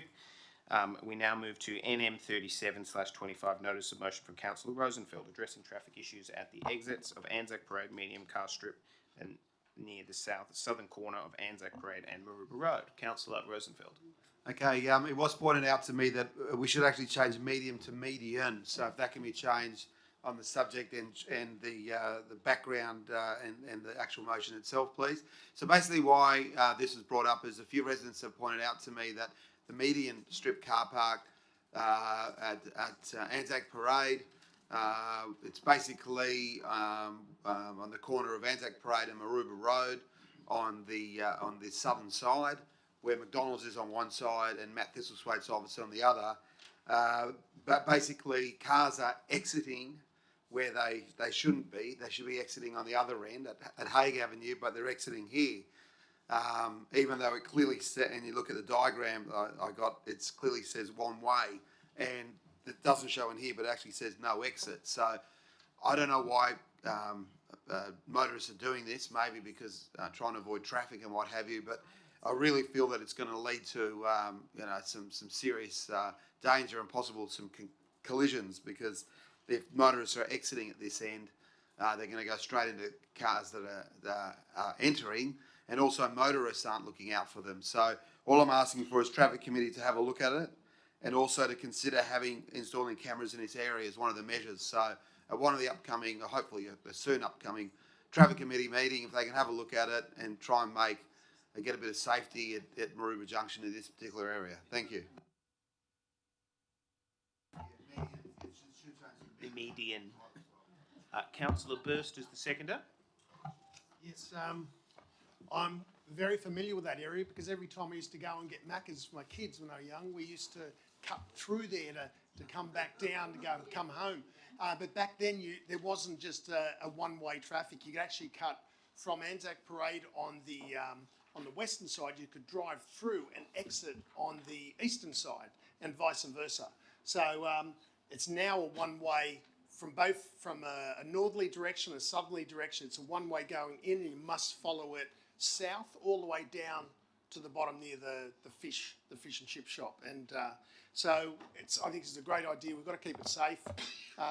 We don't want people coming in the wrong way. There is a tendency for people to want to cut the corner when there's a bit of traffic there and not hit the lights. So any measure that will keep commuters safe is a great idea. Are there any further speakers? There being no further speakers, thank you. Now put it. All those in favour? All those against? Declare that carried. Thank you. We now move to NM 38/25, notice of motion for Councillor Said, support for the South Sydney Rabbitohs playing at Allianz Stadium. Councillor Hay appeared to have jumped out of his seat to second that, so I guess he can. Moved Said Hay.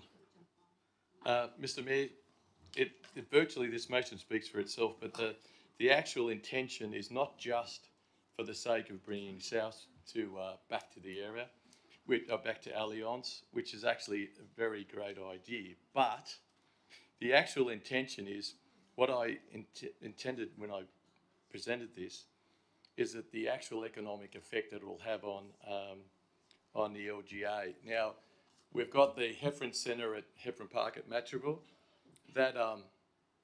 So we've got South's training there. We've got the South Juniors play within the fields within the LGA. Then if you imagine, if anyone's ever gone to a game at Allianz, no matter whether it's rugby league, soccer, whatever's on that time, everyone virtually from all over Sydney parks around the Kingsford area and gets the light rail into the ground. And it's been a sensational, it moves a lot of people and it moves them very fast. Now all these people are parked around the local area, especially around Kingsford and Kensington. And my intention is if South could come back to the Allianz Stadium and these people continue to catch the light rail into the ground, the effect it will have on our actually local businesses, which includes Coogee and Randwick, but especially around Kensington and Kingsford. Or down they can go to Paddy Chan's. So the effect on our economy will be twofold, and the actual effect on the South Juniors that they'll only have to drive or catch the tram to a ground that's only 15 minutes away compared to going now to Homebush would be sensational. So the plan is to write to the Minister. I know that I'm pretty sure the Premier and the Sports Minister are all for it. There may be a bit of opposition from red, white and blue, but I think in the end our local economy will really benefit from this, and I think the kids will benefit from this and the juniors will benefit from it. There'll be an overall beneficial thing that it will actually just lighten up the area and maybe not win the grand final this year, but maybe next year, so then the whole area can celebrate. Councillor Rosenfeld? Second and first. Sorry, my apologies, Councillor. Councillor said everything I was going to say. Let's hope that we make this happen, and let's have a local team play at a local stadium. Thank you. Councillor Rosenfeld, how do you feel as a Rooster? I actually don't have any issue with it. In fact, this is what I wanted to say. I do speak to fellow Rooster supporters who have issue with it. And look, it's a stadium for rent. We don't own the stadium. So, and I've always said that. So I have no issue with Souths going to Allianz as long as they the stadium themselves are able to produce a good pitch with the extra amount of games there, bearing in mind that there is a little part of the season that soccer and rugby league do cross. So as long as they're able to produce a reasonable pitch, I don't have any issue whatsoever, and have argued that. So happy to support the motion. Thank you, Councillor Hamilton. As a South supporter, the reason I'm even more confident about this is because to hear that from Councillor Rosenfeld, he is a tragic sports fanatic. So to hear that from him, he got me across the line, so I'm all for it. Thank you. Councillor Luxford.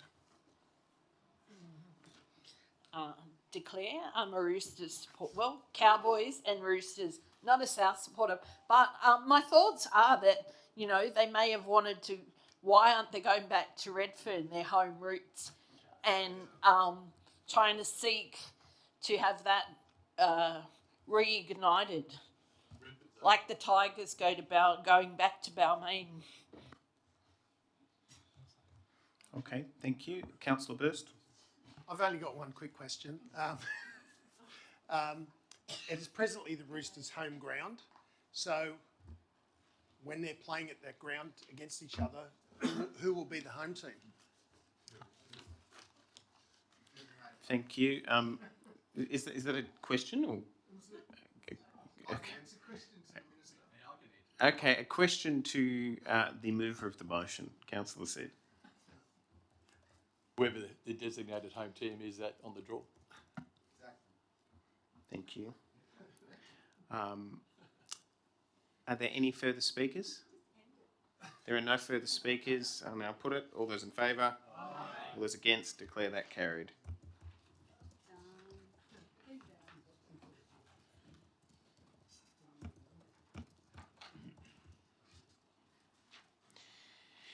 Thank you. We now move to NM 39/25, notice of motion from Councillor Wellington, lot 31, Randwick, corner of Prince Street and Francis Street, opposite Canaston Avenue Reserve. I don't know how to pronounce it. I'll second that. Seconded by Councillor Hamilton. Okay. I will be brief, take the motion as read, and you will recall the very clear points made by the Speaker earlier this evening. If you look at the business paper, you'll see the aerial shot of lot 31 Randwick. It's quite a large triangle of land. It's a very important patch of parking, and I don't suggest that we lose the parking there, but if you visit this part of Randwick, which is a very interesting, very dense part of Randwick, has some beautiful deco buildings. You walk around to this corner of Prince and Francis Street, and it's like the Wild West. It's really, derelict and abandoned piece of parking. The pavement there, the road pavement there is all broken up. You saw it in the photos earlier this evening. The parking is really kind of like centimetres in between cars. There's backed over the footpath. It's really derelict and abandoned and has a very it's not in keeping with the rest of the suburb, the feel there. It needs to change. The reason why it's become like this is because this piece of land actually belongs to Transport for New South Wales. I think it's a leftover from the tram line. So the tram line was very successfully handed back to Randwick Council. It's now a very beautiful park, and I propose that we write to New South Wales State Government, Transport for New South Wales, and see if there is any way that we can investigate a similar successful handback so that Council can take care of this triangle of land and make it safer, because at the moment there is really significant risk to safety because of the unregulated behaviour of cars in this area. And I hope that you will support the motion. Thank you. Thank you. Councillor Hamilton is the seconder. I think that this is a great motion, and I commend Councillor Wellington for bringing it to Council. I live just around the corner from here for 10 years, and I know the struggles of trying to push a pram and a toddler across that corner if we're heading to the bus to go to the city or anything like that. So I think this is a great idea. I believe that the people in the immediate vicinity really do need this additional car parking. So I would not like for this to result in any less parking places. I believe that with modern design and the things that council can do these days, they might be able to increase how many cars can get onto the lot safely, which would be, I think, welcome reprieve for the residents that live in the immediate area. So I hope that everyone supports this. Thank you. Are there any further speakers?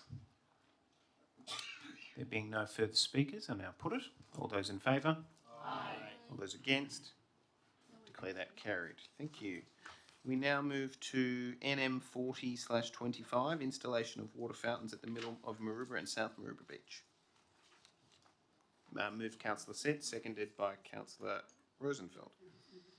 Mr Mayor, I'll just quickly speak on this. I've been asked for a few months now. There's different groups who use the beach in the mornings for exercise. There's groups, and they've asked for the one near Maroubra Surf Club. And there's nowhere to refill your bottles, and no one likes plastic on the beach. We've been trying to ban that forever. So if we can have some refilling stations along there for everyone who's exercising along the beach.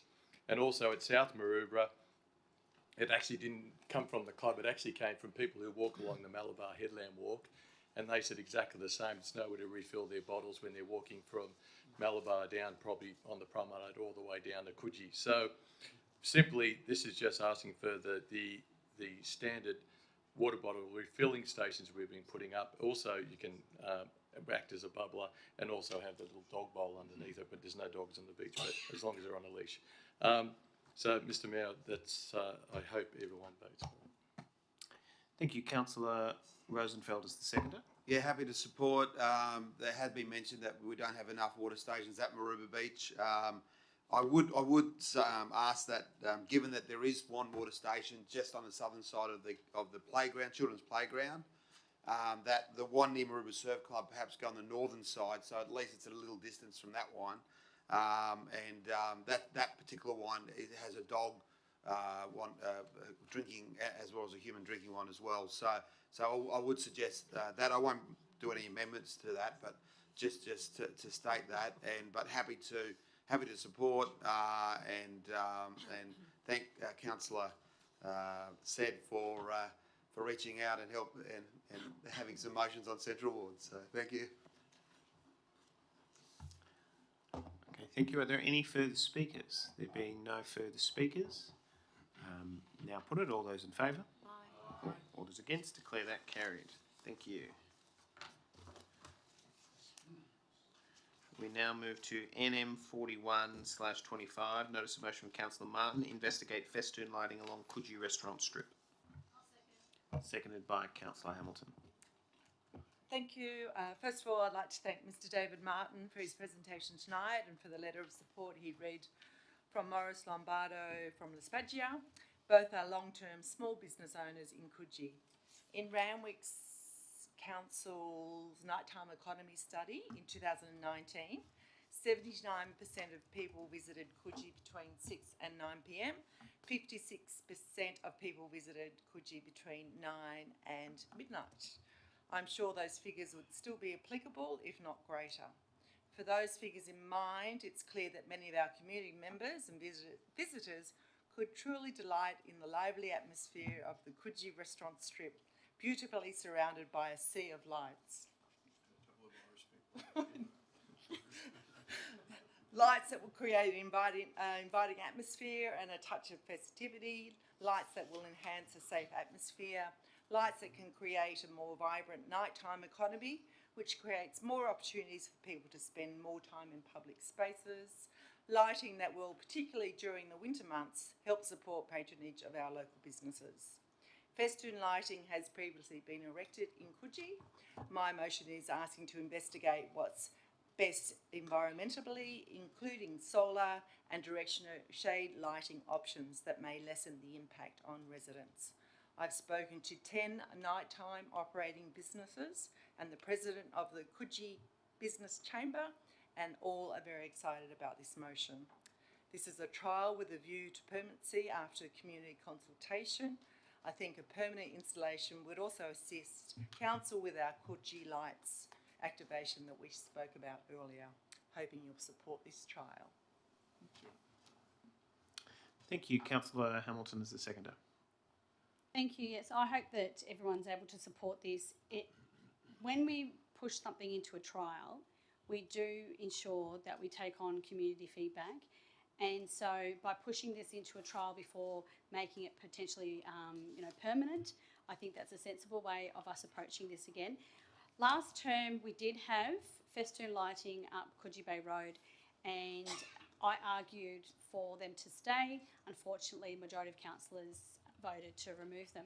And I think that it was a real shame because many people really did miss them. They really do present a much more inviting space. And we're talking about safety all the time. We're talking about CCTV cameras. We're talking about trying to alleviate antisocial behaviour. And when we activate those nighttime spaces, that's what we do. We make it safer for everyone and we invite people into them. And so I really hope that everyone can support this trial, and then let's see what happens after the trial and potentially make it permanent. I particularly like the aspects that Councillor Martin has put in there around solar-powered options and also directional shade covers to limit the impact on residents. So anything that could be done in this report to try to limit the impact unnecessarily on people, I think is really important, and also the solar power as well. So please support this. Thank you. Councillor Sid.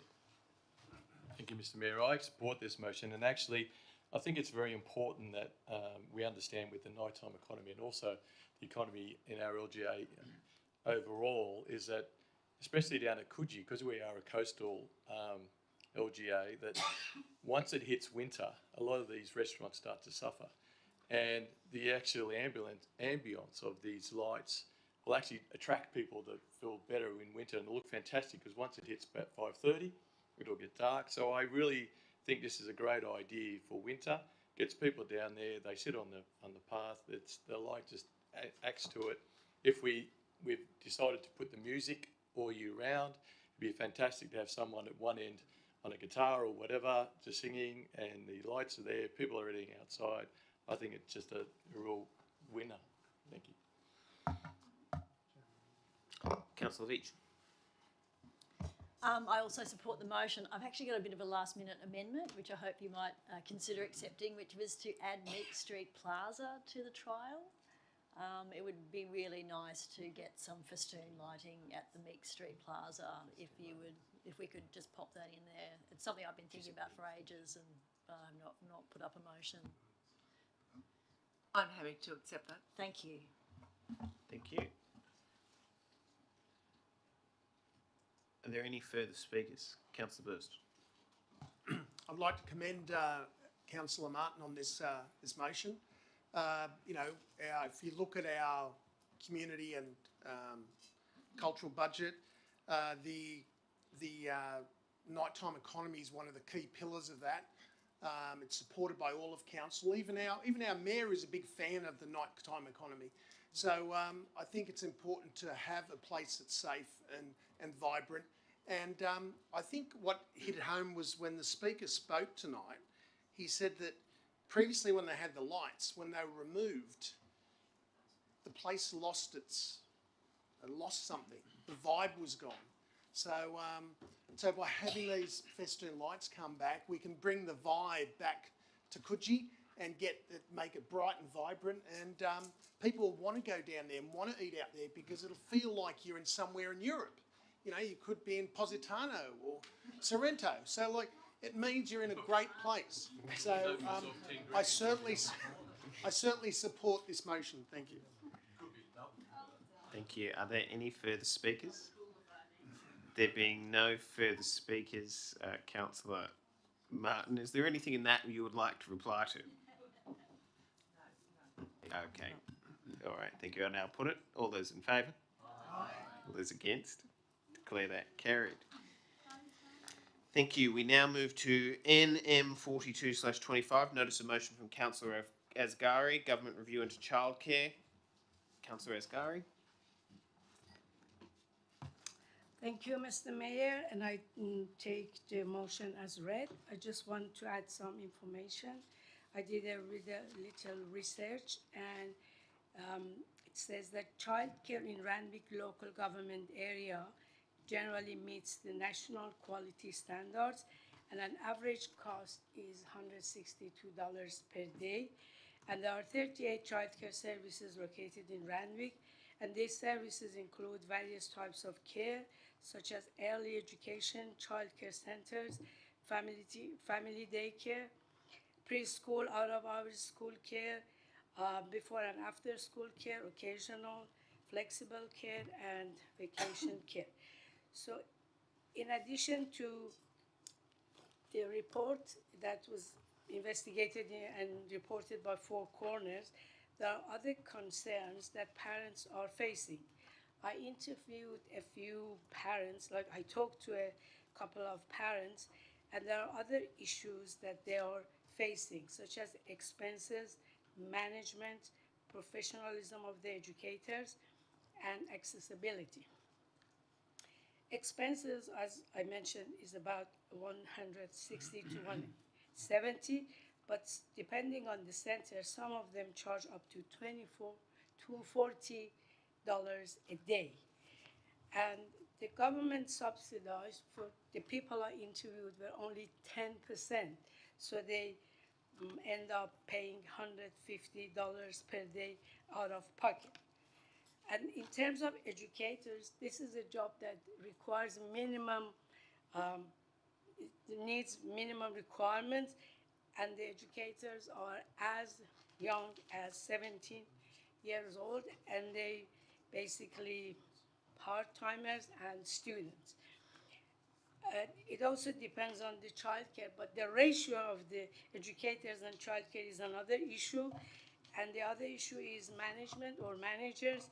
Because the money is so little, they keep moving between jobs or between centers, which as a result, the parents have to move their kids or they have to drop off their kids from centers. Like in one child care, in 2 years, 3 managers were changed. So again, as a result, the kids are suffered because they are exposed to some mental and health issues. So, and just briefly, compared to Europe, for example, in Sweden, it's almost free because they pay as little, and it's heavily subsidized by and capped by government. So they go to school, they go to childcare only for 3 years, and after that they go to school, which is paid by the government. So For example, for the first child in China, they only pay 3% of their income. For the second child, they pay 2%. For the third, 1%. The rest is paid by the government. And the fourth child, they pay nothing. It's free. So I just want to focus and suggest that Council ask for improved regulation and inspection of child care centers, support excellent care, and keeps children safe as well. Thank you. Thank you. Councillor Hay is the seconder. Thank you. As the councillor here with preschool aged children, I'd like to say yes, let's bring this on. Let's make sure that children are all across Randwick City are protected with safe and high quality childcare. Thank you. Thank you. I had a hand up from Councillor Rosenfeld. Yeah, just very briefly, happy to support, but given that we're right on the Prime Minister, maybe let's wait till after the weekend, because perhaps there might be Prime Minister Duttons, so you don't know which Prime Minister to write to. So maybe wishful thinking, but yeah, let's hold off a few days. I'm not that fast on my correspondence. Thank you. Are there any further speakers? Councillor Asghari. Oh, do you wish to close the debate, Councillor Asghari? Anything further you wish to say? Okay, thank you very much. I'll now put it. All those in favour? All those against? I declare that carried. Thank you. We now move to NM 43/25, Notice of Motion from Councillor Magna, Urban Forest Policy Development and Implementation. Councillor Magna. Thank you, Mr. Mayor. Mr. Kelly has an amendment that's been sent that's acceptable to me as the mover in the name of Wellington. But essentially to the substantive motion, we debated trees at the last council meeting. There were some undertakings that were given, and this resolution and notice of motion is to hold us to account as an organisation and to progress the timetable that we have agreed. We've got a practical timetable for policy development, for public exhibition to commence in Q3. We're activating and progressing on tree vandalism, which is an issue that has become increasingly prevalent across Sydney and in particular in coastal suburbs. Making a commitment to the updating of our significant tree register, which has not been updated for over a decade. And finally, we're addressing the very innovative solution and looking at opportunities for differential insurance, which was an opportunity that arose out of the Quayle Street, and looking at whether or not those opportunities can arise in Council's future management of our urban forest policy.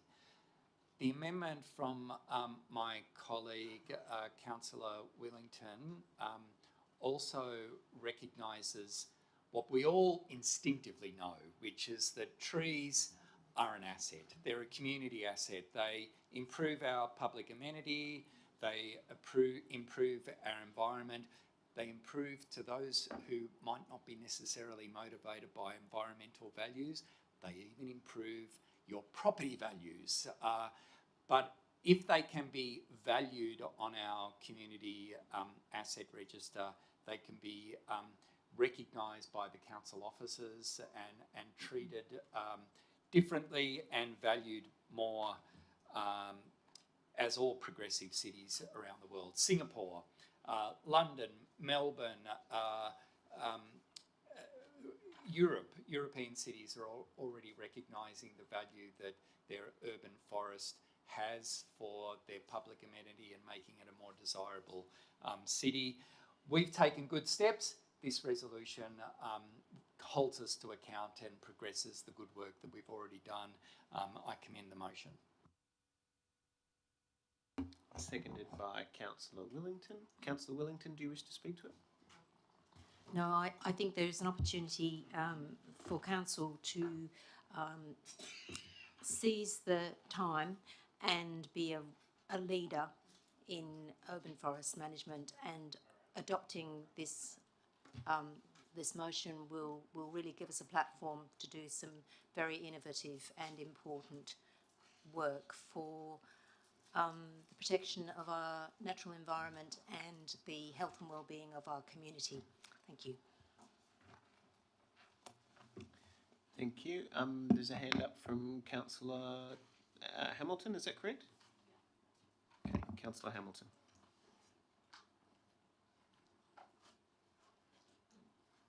Oh, sorry. Yeah, I have a question. So we already have a draft urban forest policy. We have on the 22nd of October 2024, CS 4724. My question is, how will council deal with all the other motions that have requested the urban forest policy to be updated? Will they scrap all of those and start on this one, or will they go back and have to sit down, put them side by side and work out what the difference is in the requests? Through to the relevant officer, through to the Director of City Services. Through yourself, Mr. Mayor. Last month, Councillor Magna had a question with notice on the business paper in relation to the finalisation of the policy that Council, as correctly mentioned, had adopted last year, the draft or high-level policy document. Subsequent to that, there was several documents outstanding to complete the policy in its full effect. And the motion, as I see it on the screen, looks to complete those documents in line with the timelines set. Thank you. Are there any further speakers? Councillor Sid. So, just to clarify, a question to relevant officer, just to clarify that by ensuring that the public exhibition occurs by Q3 and by having a briefing by Q3, would that mean that there'll be other policies, whether it be regarding the urban forest or not, or the other reports that councillors have given to you over the time, but any would have to be pushed back, or would this easily just fit into a time frame? Through to the Director of City Services. Thank you. Through yourself, Mr. Mayor. The response to the questions with notice on the last business paper formulated what I can see as the timeline set in this particular motion. So council officers have provided a response to that question that is consistent with this motion. Thank you. Are there any further speakers? There being no further speakers, Councillor Magna, do you wish to close the debate? No. Thank you. I'll now put it. All those in favour? Aye. All those against? Declare that carried. Thank you. We now move to NM 44/25, notice of motion from Councillor Magna, building on Randwick's nighttime economy, designating entertainment precincts. Councillor Magna, could you please outline what it is you're moving, and then I'll call for a seconder. Moving as per the notice of motion. Do I have a seconder? It's seconded by Councillor Gordon.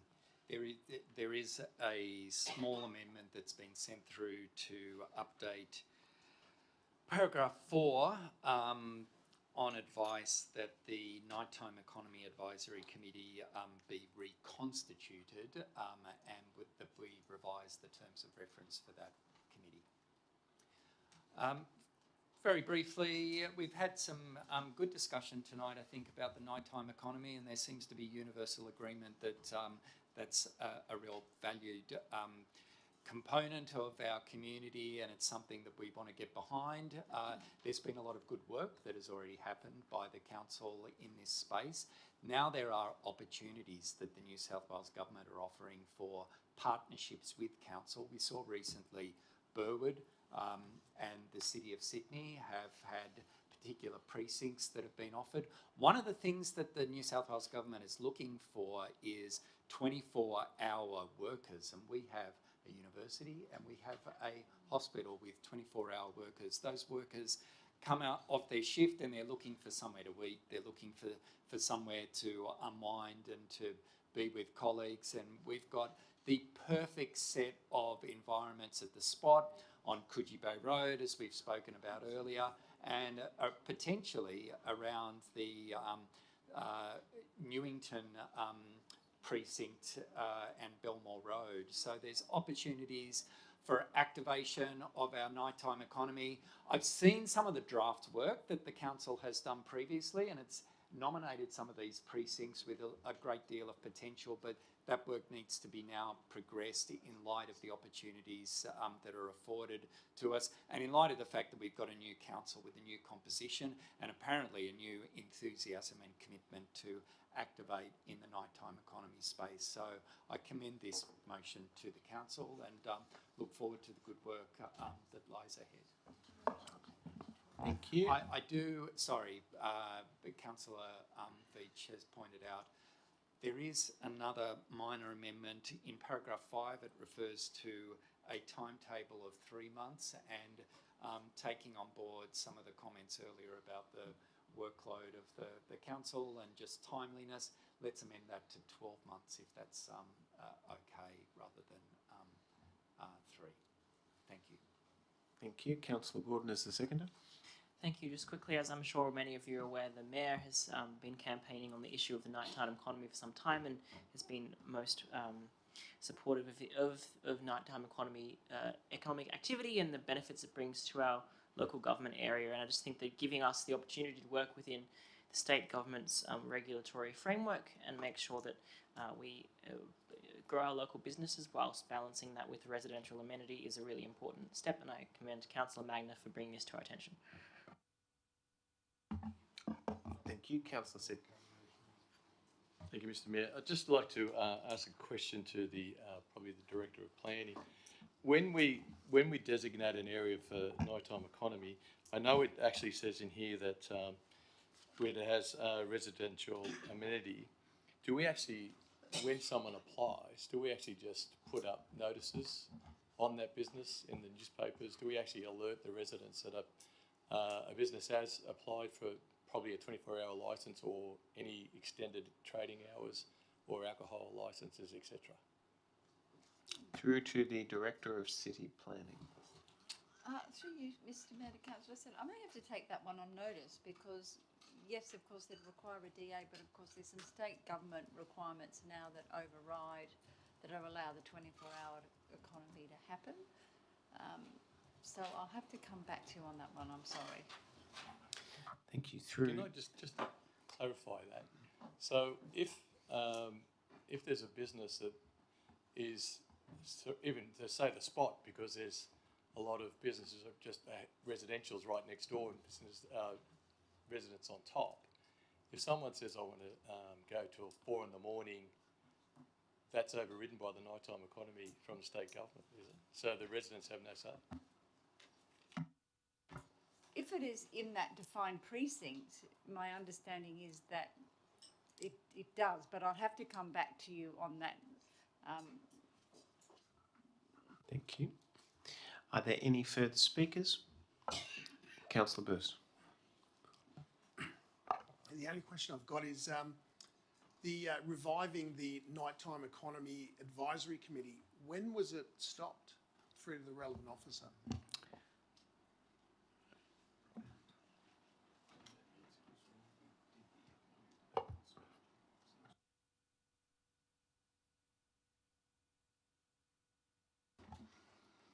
Thank you. Through you, Mr. Mayor, my understanding that it was ceased in 2021. And that just seems strange. We're trying to encourage the nighttime economy. We get rid of the committee that's advising on it. Okay, fine. Thank you. Are there any further speakers? There being no further speakers, Councillor Magna. Nothing further. Thank you. Okay, thank you. We'll now put it. All those in favour? Aye. Those against? Declare that carried. Thank you. We now move to NM 45/25, notice of motion from Councillor Hay, Kensington Heritage Conservation Area, low and mid-rise housing reforms. Just before, can I confirm, is a record of voting required by virtue of the fact? No? Okay, no worries. Moved Councillor Hay, seconded Councillor Luxford. Okay, so as we all know, the state government recently introduced a policy called the Low Mid-Rise Housing Reforms with an aim to deliver 115,000 houses across New South Wales. The way that applies in Kensington and Kingsford and many other places is if you are within 800 metres walking distance of a light rail station, you are entitled to the low-rise housing reform, where if you are 450 square metres with 12 metres of street frontage, you can knock down, build a duplex.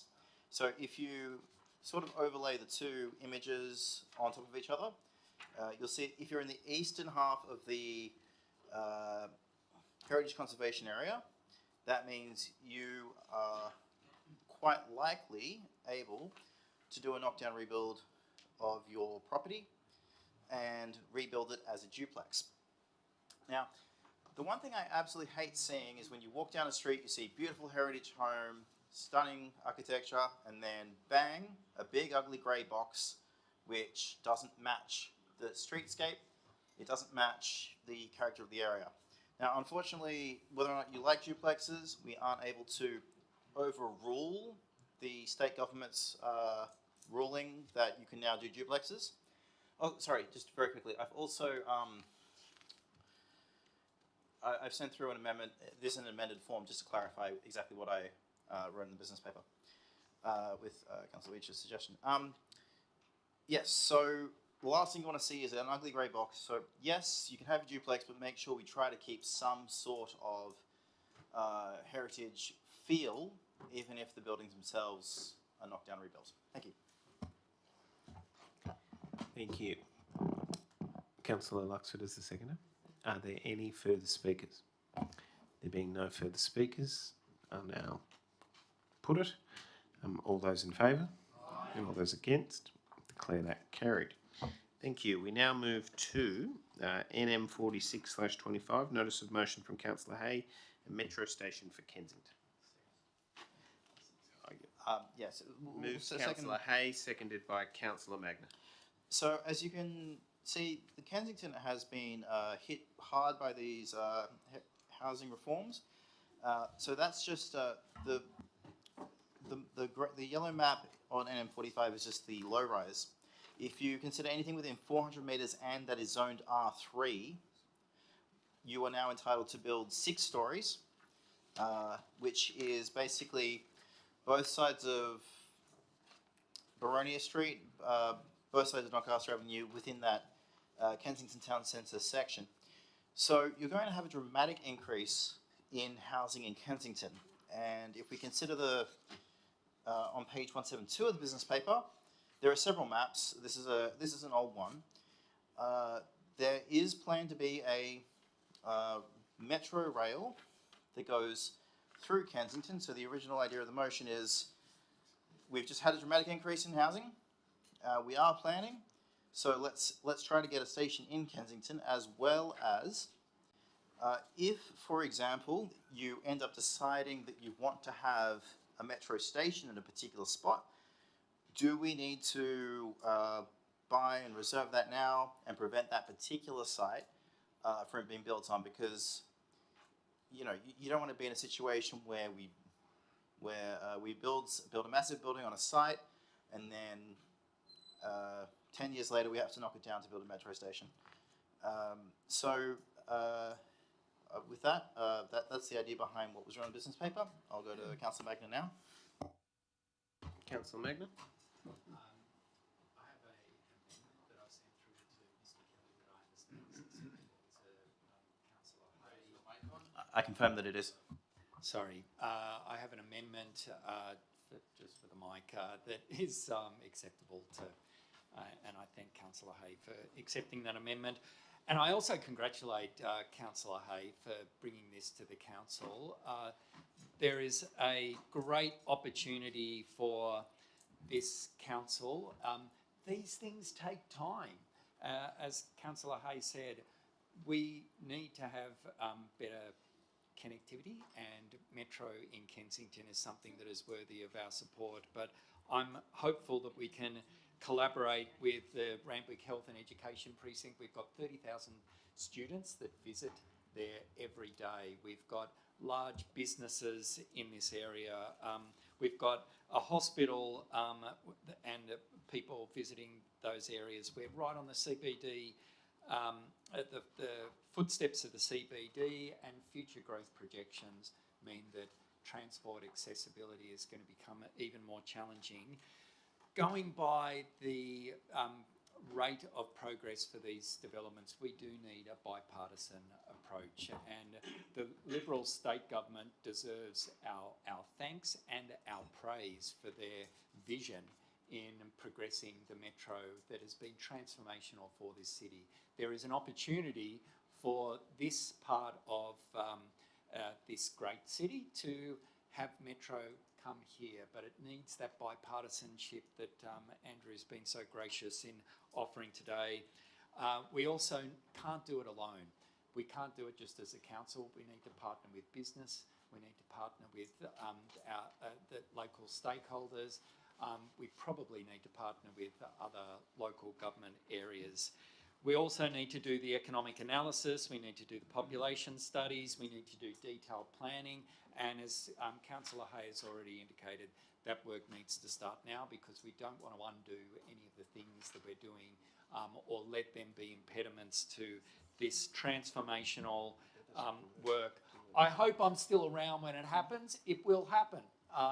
It will happen one day, and I know everyone rolls their eyes with a degree of cynicism, but we've seen that work that people did express similar scepticism about that is actually underway as we speak, and I'm excited about living long enough to see it come into fruition in Randwick, and I would be delighted in some small, humble and meaningful way to think that we contributed by planting the seed and doing the good planning work that helped make it happen. I commend the motion to you. Councillor Sid. Thank you, Mr. Mayor. I accept that Kensington would definitely need a metro station, but for a good start, and rather than our officers and everyone else really spending a lot of time on starting this, if we go back to when we got the map from, the Greater Sydney Commission, when it had 3 cities, we did a lot, well, they did a lot. They spent a fortune on doing the studies of the 3 cities, and it actually planned the whole future of the area. So we can actually make a start by getting all the work and all the studies that they did, and which were kiboshed. I think the Greater Sydney Commission was kiboshed probably a year ago, year and a half. If we can go back and find just about everything that they brought to us at council, which was exactly that, partnering with businesses, finding out population growths. We were a thing. There was, much to my detriment, they circled Little Bay as a high growth area, and at the time, and that was because it incorporated the jail, and they weren't going to build anything till the jail became a residential area, which again probably won't happen till 2050, 2060. I agree that we need to start on it, but a good start would be to get all the great work that the Greater Sydney Commission could do, and we start from that process, because I really do think what they've done would save us a hell of a lot of time, and then we start working into the businesses and all the rest of it. So at least it gives us a foundation to start the work on. But I do commend that Kensington. I don't know why they skipped Kensington either, but it didn't make sense.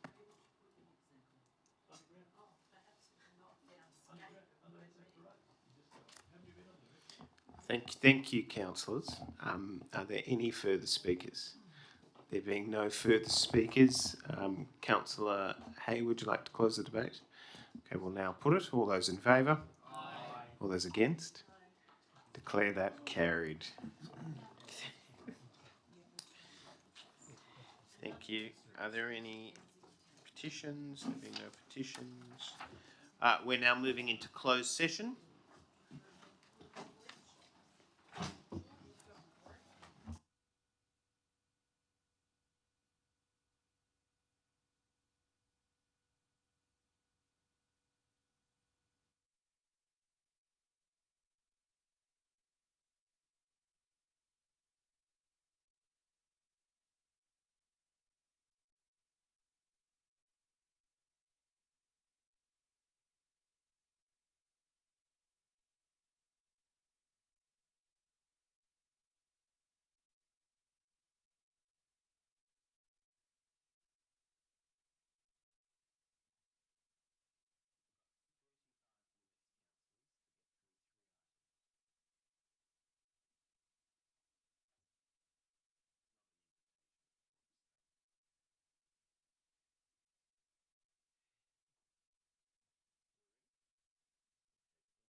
Thank you. I report the outcomes of the confidential session, CS 14/25, La Perouse Museum Gallery Lighting Upgrade and Tender was, the recommendation on the business paper was unanimous.